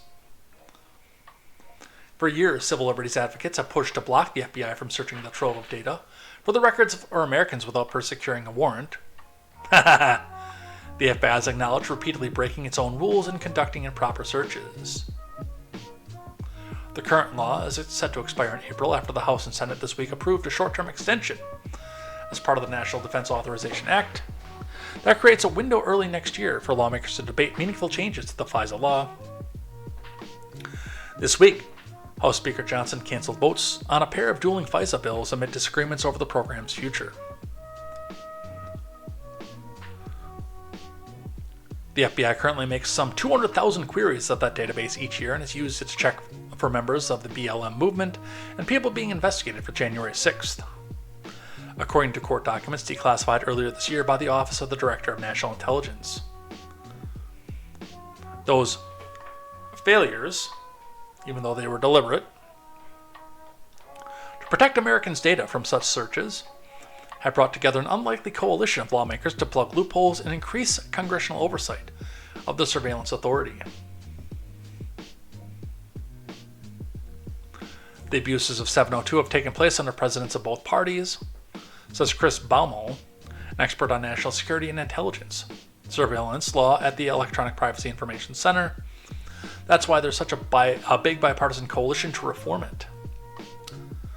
While some in Congress have long supported putting more guardrails on FISA, the prospect of Trump potentially returning to the Oval Office in 2025 has intensified those efforts. We saw how he tried to weaponize the government's agencies for his own personal political gain last time around. Pramila Jayapal, chair of the Congressional Progressive Caucus and a senior Democrat on the Judiciary Committee. There's no question to me that if he were to get reelected, he will be double, triple times as bad as he was the last time. In fact, he'll probably take some lessons he learned from Joe Biden this time through and maybe use them. Some Republicans have their own motivations for wanting to revisit other authorities. The FBI has under FISA, dating back to the Bureau's sloppy work investigating links between Trump campaign and the Russian intelligence officials. That investigation led to the FBI using a different section of FISA to wiretap Carter Page, an oil industry consultant who had served as a foreign policy advisor on the Trump campaign, but the justifications the Bureau made to the FISA court maintained the surveillance contained errors and information from the press reports and political opposition research. Yeah, it's time for the whole thing to just go. I mean, I know it's not going to. We all know it's not going to, but it's time.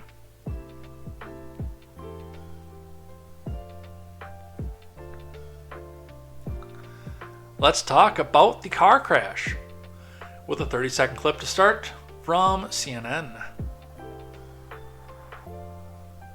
All right, take a look at this. This is new video this morning. It shows the moment after a car crashed into President Biden's motorcade. This happened last night in Delaware. You can hear a car screeching before hitting another vehicle. The president looking startled as the Secret Service is then seen putting him into an SUV with the First Lady. All this unfolded as the Bidens were leaving a holiday happy hour with staffers at the president's campaign headquarters. You can tell it was raining heavily in Wilmington. Police say the crash was not intentional.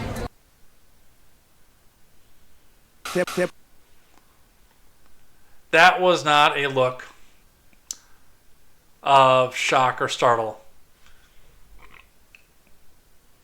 That was the dementia Alzheimer's look of, hey, what happened, man? Am I dead? CBS reporting. Car crashes into parked Secret Service SUV guarding Biden's motorcade outside Delaware campaign headquarters. From SDev. A car crashed into a parked Secret Service SUV that was shielding President Biden's motorcade in Wilmington on Sunday evening. The incident took place shortly after 8 p.m. as Mr. Biden was leaving his campaign headquarters.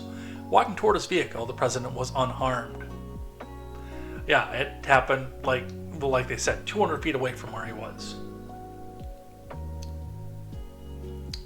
A man driving a silver sedan crashed into a black SUV about 200 feet from where Mr. Biden was standing. Secret Service surrounded the vehicle and instructed the driver to come out with his hands up.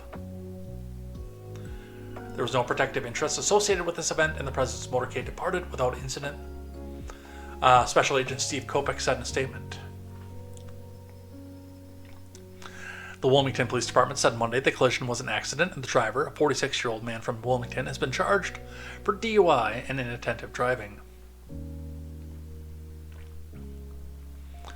Video from Sunday evening showed Mr. Biden leaving his Wilmington campaign headquarters, where he and the First Lady had dinner with the campaign staff. He stopped near his vehicle to answer a reporter's question. A loud bang is heard, and Mr. Biden looked around startled before Secret Service personnel ushered him into his waiting SUV. What reporter?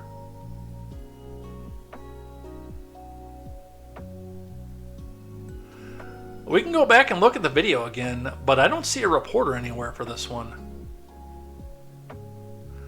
We'll leave Poppy Harlow's voice off for this one.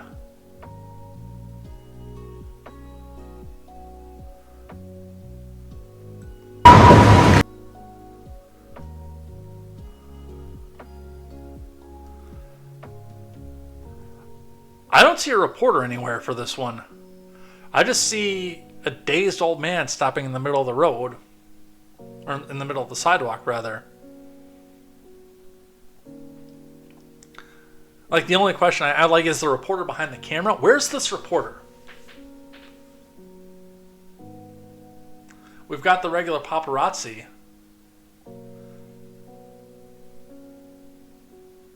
And if he'd have stopped to answer a reporter's question, I feel like he, we would have heard the question beforehand. But he was standing there for a good full few seconds before we heard the pop and the screech.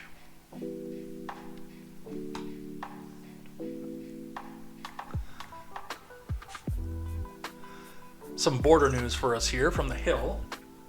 What are we at, 141? Yeah, we're going to have to start wrapping up here pretty soon. I am going to have to start splitting this down to 2 days.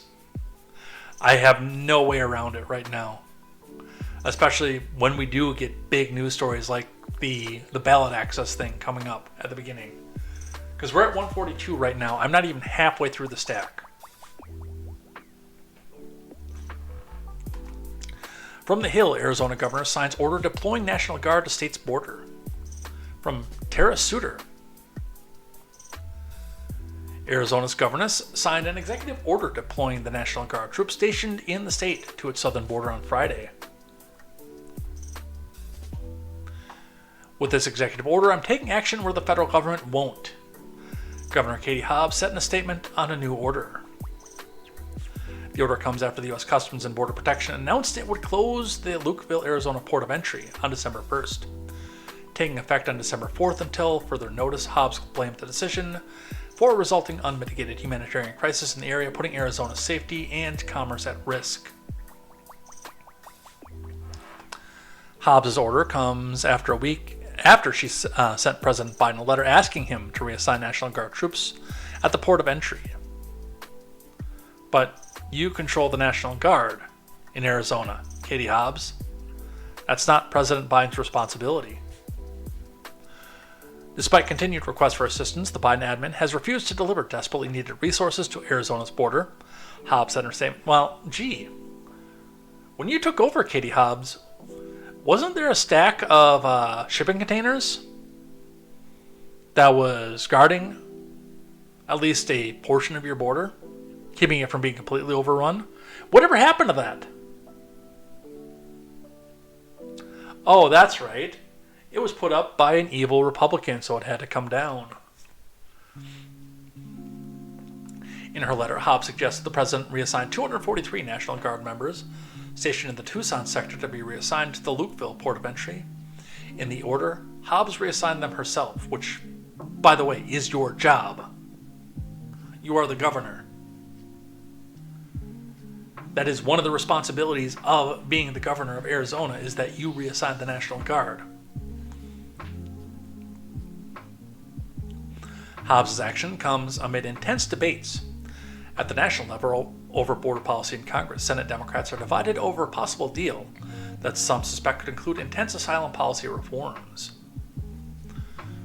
Leaks saying the Biden admin is gearing up to support a new authority to expel migrants without asylum screenings and expel their detention and deportation raised some fears among some Senate Democrats. Some also fear Chuck Schumer could quickly bring a border security deal to the floor next week, surprising them. If Schumer thinks he can send us home for the weekend, quietly cave to the Republicans' anti-immigration demands. Quietly cave, okay. While nobody's watching, and then ambush Democrats expecting us to vote yes with a smile, he is terribly mistaken, said Bob Menendez, a leading Democratic voice on the immigration issue, and also a person who might get ousted from his seat because of shady business dealings. A leading Democrat voice on the immigration issues posted on the social media platform X. Now, what do we remember about what happens when you stand up to the Biden admin? Especially on issues of immigration.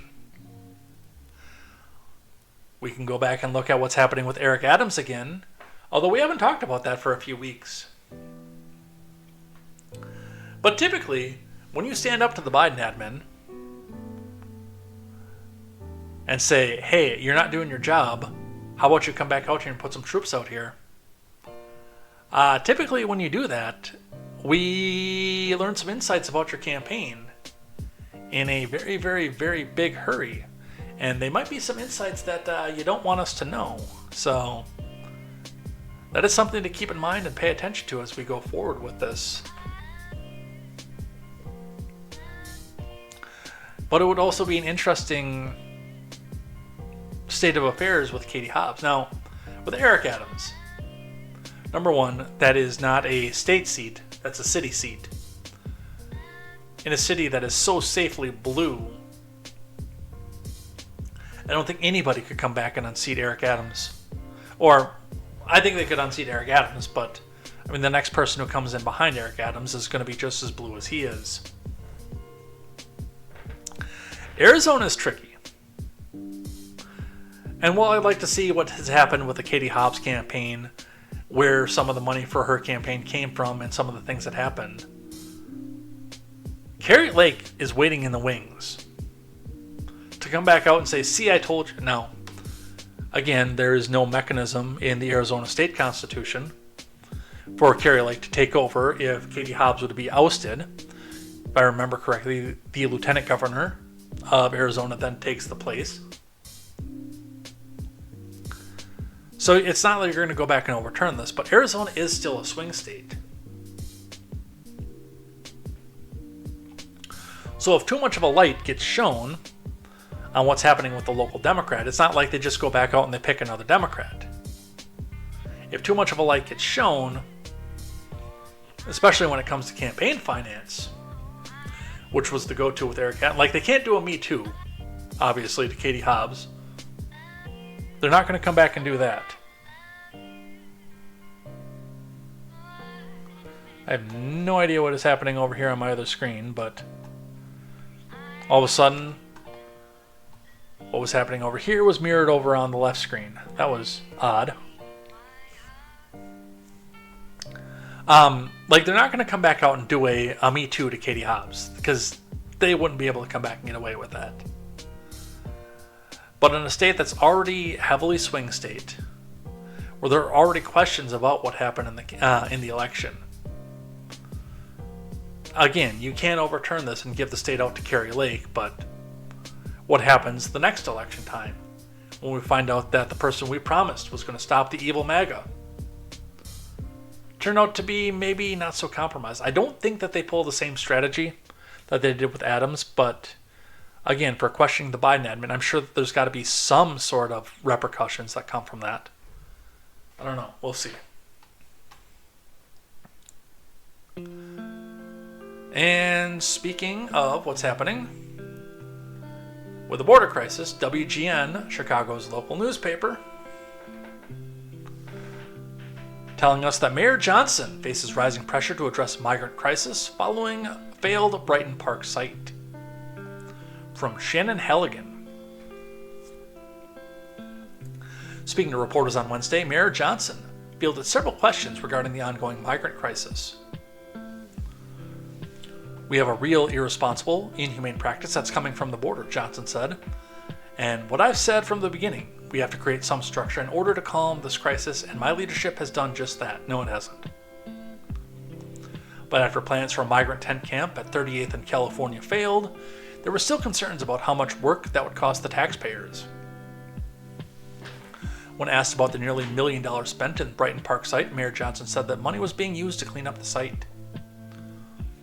Remediation that was needed, the workforce, all of that, the contracts to remediate, and the workforce, Johnson said, those expenditures. But there was confusion over who will foot the bill for a $29 million contract with a company called World to construct and run the migrant shelter. Johnson said that's a contract with the state.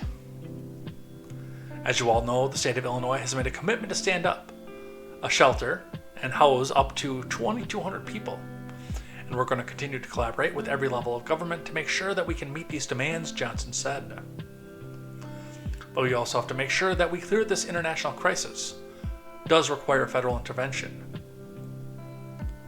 So we've got another one where we might learn some things about his campaign that maybe they don't want us to know, because he had the audacity again to stand up to the Biden admin. Governor Pritzker said Wednesday that World will be taking responsibility for the state's share of the contract. And now, again, this is all well and good, because these big blue cities and these big blue states have traditionally called themselves the sanctuary. They're the ones that say that they want these people coming in. But my question, and again, maybe it's just because they never declared themselves a sanctuary city, but why not do this in some red or swing states as well? Like, maybe ship a few of these people to places like St. Louis in Missouri or Kansas City. St. Louis especially, one of the bluer cities in the fairly to majorly red state of Missouri. Let some of them go there and affect some of the local and state level expenditures that go into there. What about Virginia? What about throwing some of them to Richmond? Virginia is a very, very swing state at this point. It's not the deep blue bastion that it once was. And to pick some of these suburban people up and say, hey, this is what you continue to vote for over and over again. Do you want to see this continue or do you want to see this stop? Would be another good one. Philadelphia, that'd be another good one. Pennsylvania, which has been historically lean blue, has been in the swing state category for a while. I would even go so far as, and I know this is against my own self-interest because of living in Wisconsin, but go for Madison.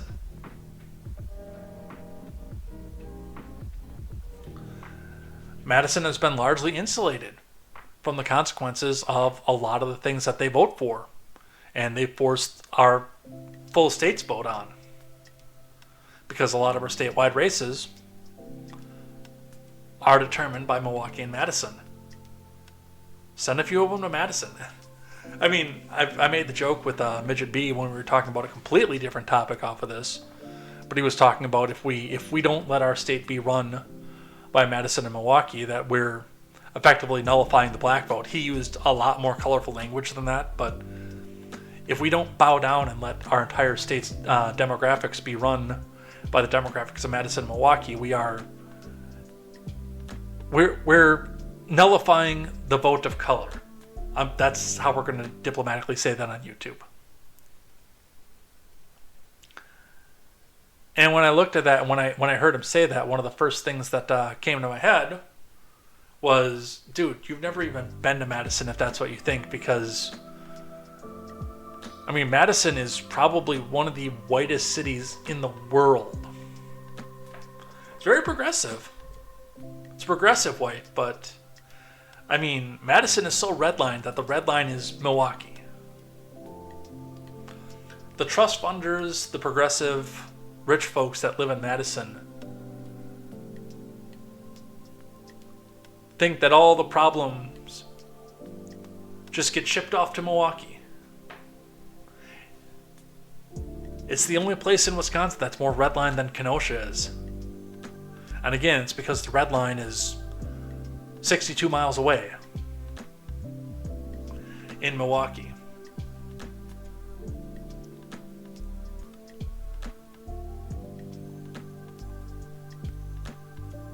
But it seems that everybody who has taken on a share of the migrants, and even those in swing state Arizona, are starting to sit back here and question, hey, what is the Biden admin doing? We didn't vote for this. These people were all supposed to stay along the red states. What's happening? All right. I cannot do foreign news tonight. We are at 1:55. I've still got to get up and get some work to get to work tomorrow. I'm thinking Thursday is going to be our makeup day for this. So Thursday, we'll do Thursday at 6. What do you think? Thursday at 6, we'll take the back half of what was happening here on Contemporary today. Which we've got some foreign news here. We've got some North Korea news. We've got some Pentagon news. And then we've got the polling news as well, which was largely taken over by Donald Trump being relieved from the ballot in Colorado. But before we get out of here, we are going to look at the rules of acquisition, as we always do. And some things that I like and some things that I hate. Things I like and things I hate are actually kind of short today. I don't have a lot on this page. Typically, I've got 20, 30, 40 different tabs on this page, but I've only got a little bit here today. So let's start off with the rules of acquisition. We ended last week on the 236th rule of acquisition for review, especially if the people are new here. I am a capitalist and a bit of a geek, and I like Trek. on top of it. So one of the things I did a while ago, back when we were doing a daily show, was I went down the Ferengi rules of acquisition that were made popular during the Deep Space Nine run of Star Trek, reflecting the Ferengi religion of capitalism and how they interact with each other in business affairs and how they interact with the rest of the galaxy in business affairs. Some of these, because Roddenberry was a avowed communist, cannot apply to real life.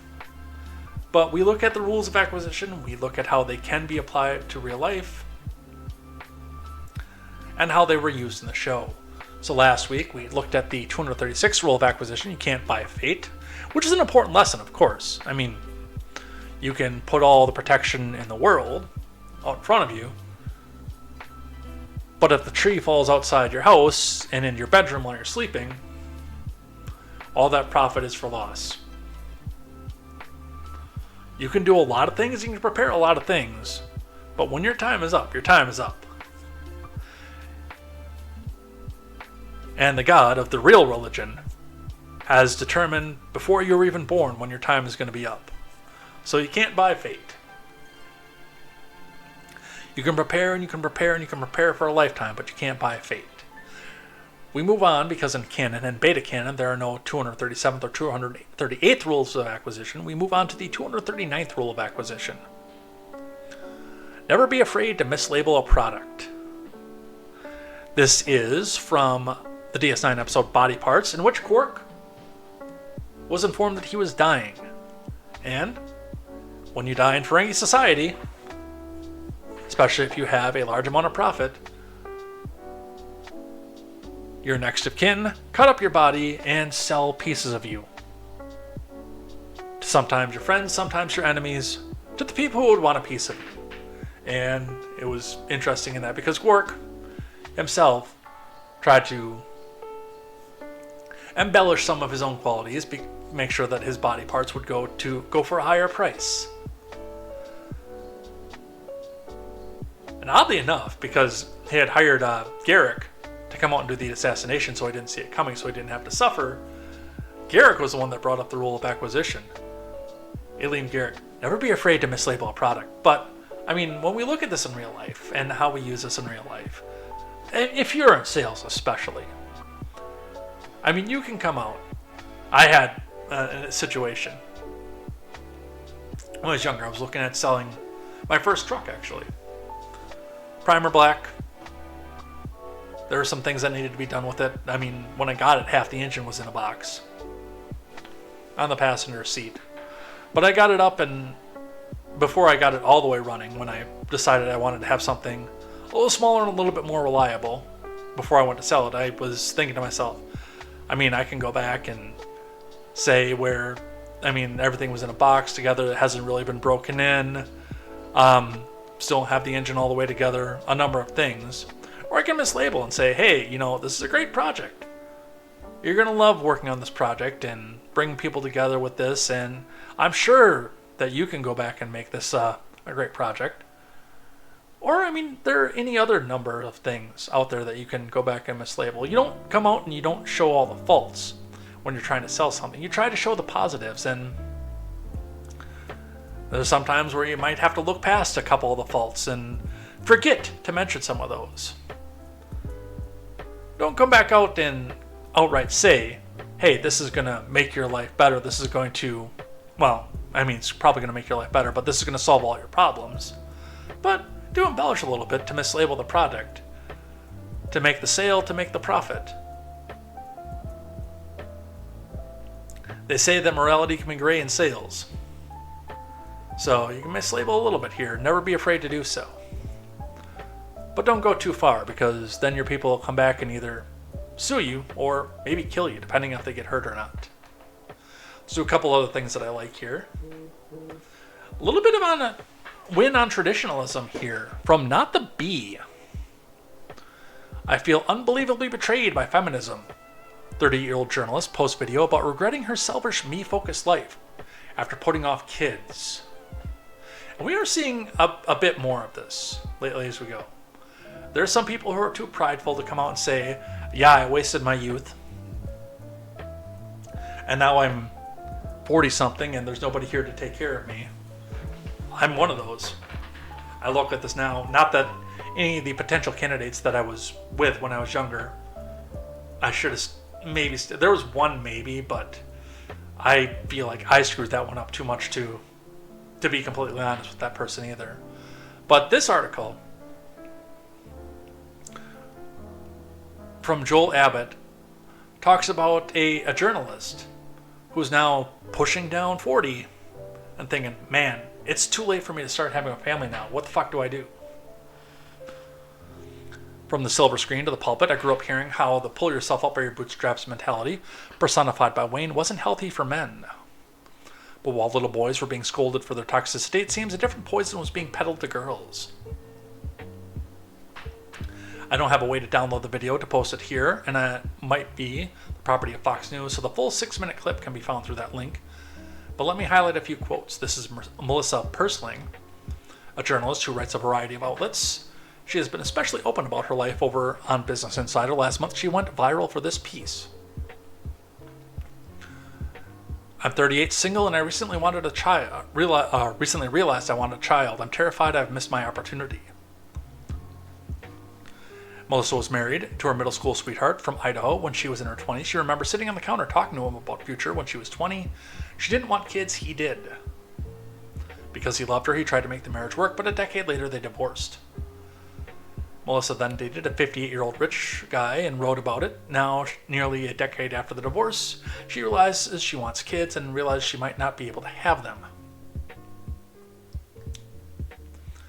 Melissa said she heard, "You've been selfish," over and over again. She didn't appreciate the hate, but she realized was truth in what they were saying. She's been living a selfish, me-focused life. And this is something, I put this on things I like because I can actually appreciate this. I'll be 40 in April. Never been married.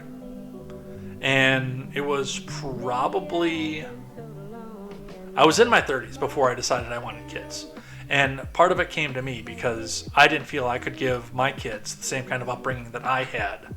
My parents, in spite of the fact that they were working class, did make sure that we didn't want for very much when we were younger. My parents did very well with me and my sister.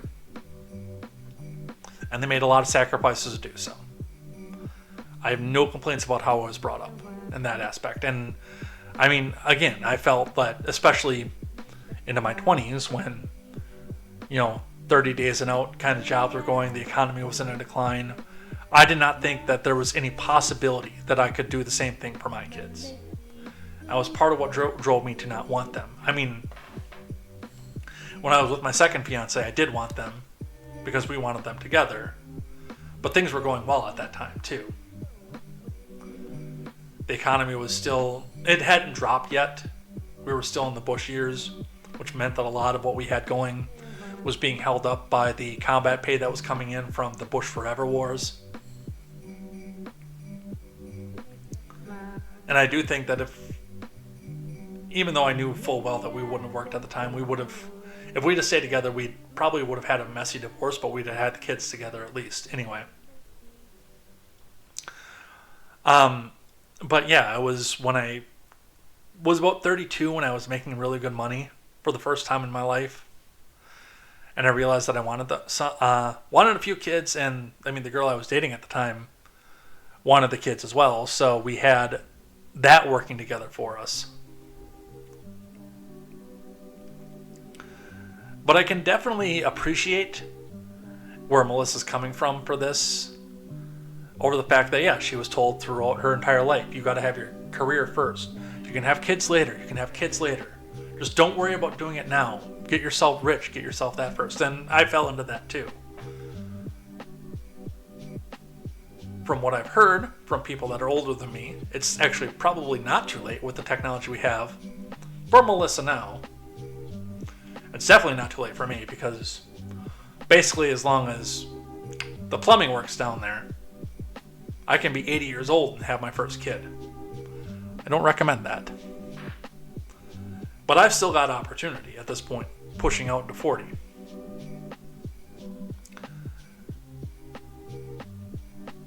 I think one of the first things that I heard though when I found out about this article was, hey, what's this chick's number?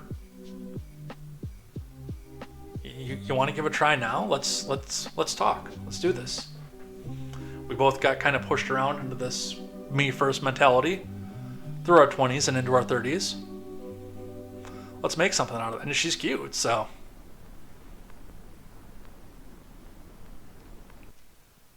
I think the only problem that I would have with that is I wouldn't want to be married to somebody where it was also my first marriage. All right. I'm going to skip one thing that I like off of this because I only had two. I'm going to do a couple of things I hate, and I'm going to save the rest of them for Thursday when we do this again. But a couple things that I hate. Coming from our friends over on X, the ADL has classified the fire extinguisher emote as an anti-Semitic symbol. I don't know if this is real or not. And there was no article that went with it. I did search for this, by the way. I didn't see anything. But the fact that this is out there means that maybe about 2-3 years down the road, this is gonna be a thing. It actually is going to be an anti-Semitic symbol. They'll find a way because they heard something about it on 4chan and they'll do it. They will make it happen. Other things that I hate today. Disney's about to lose its decades-long battle to keep Mickey Mouse out of the public domain. This is coming to us from Business Insider. Disney has successfully fought for decades to keep its most famous ambassador locked up tight under copyright protection. But next year that's set to change. Mickey Mouse, at least the first iteration of the iconic mascot, is set to enter the public domain at the beginning of 2024. Nearly 100 years after his premiere in the 1928 animated short Steamboat Willie. Current copyright law dictates that copyright must expire after 95 years, and we actually have Disney to thank for that, for making the copyright's lifespan that long. Steamboat Willie, Mickey Mouse, looks a lot different from the one we know today strolling around Disneyland. The mouse from the animated short has a narrow, thin tail and a longer nose. The copyright protecting the character was originally set to expire in '84, according to Loyola Chicago's Law School Intellectual Property Law blog. Copyright law dating back to 1909 allowed work to remain closed off from the public for 28 years, with an option to extend another 28 years, according to LUC's law blog. But in the 70s, Disney successfully lobbied to get that lifespan extended by another 20 years, resulting in a new copyright law, the Copyright Act of '76. And 20 years later, with the end of Mickey's new copyright looming, Disney again lobbied for an extension, leading to the Copyright Term Extension Act of '98, which was nicknamed the Mickey Mouse Protection Act because Disney's hand in it, according to LUC's law blog. That '98 law is what all copyrights operate under today, but there hasn't been another extension of the law starting January 1st. Anybody can use Steamboat Willie. But even though Steamboat Willie's version of Mickey Mouse is entering the public domain, Disney doesn't need to be too worried about imposter Mickeys popping up around the world. Every time the company creates an altered version of the character, it gets copyright written again, and all modern depictions of the friendly mouse are protected according to LUC's blog. So, this is kind of on the middle of things that I like and things that I hate because of the fact that, well, I think your intellectual property should stay your intellectual property. Especially when it comes to art. Now, when it comes to things like medicine, inventions, and things like that, I'm less stringent on that because I do like the idea of competition and competitors and generics entering the market for things that either taste really good or make a person's life better.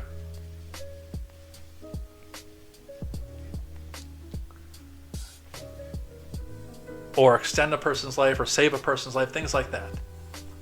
And there should be a healthy competition driving that. But artwork, I don't know. I look at artwork and think, man, we should still be able to go back and attribute this to the original artist, which in this case would be Walt Disney, for Steamboat Willie. I'm interested in seeing what some of the iterations are of Steamboat Willie that can be used in other places and how they're going to utilize them. The internet exists. I know that some of this is going to be cringy and scary and disgusting. I know all of that is a possibility.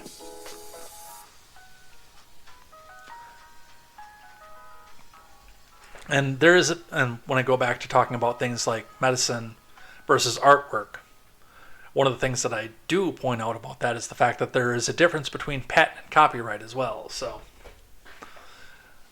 I don't know.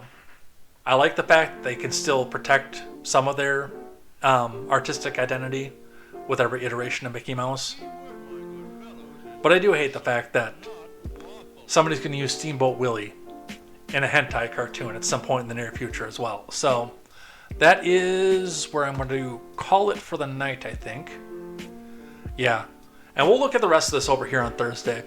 We'll do a makeup, we'll do an extension stream on Thursday, and start getting back into the habit of maybe doing multiple shows a week. I don't think we are in the position where I can start doing 5 a week yet. I'm going to do some work and maybe do some rearranging to see if we can get back to that, especially with an election year coming up. I mean, what we saw today where breaking news happened right before Contemporary started, that's only going to get worse in 2024. And there's going to be a point when it comes to about September, October of next year, where this is going to be an everyday thing. Let's be realistic about this. We've been watching politics, especially on this channel, since 2018. We know what happens. We watched it happen. We know what happens all the time. So, tomorrow night is Final Fantasy. Unless things change because of the Christmas holiday and some last minute preparations that need to be done. That might change. I might need to go and run up to my parents tomorrow night after work. We'll be playing that by ear right now, so watch the Discord and the Twitter for updates on Final Fantasy X night. We'll see what happens with that. We will be doing Fallout Friday here because I do have to work on Saturday. So we'll come here, we'll play Fallout we'll do that on Friday, and we'll do the Thursday night stream. We'll do that at 6. We'll do the makeup, we'll do the back half of what was on the stack for Contemporary. We'll talk about the foreign stuff and the election stuff and things like that.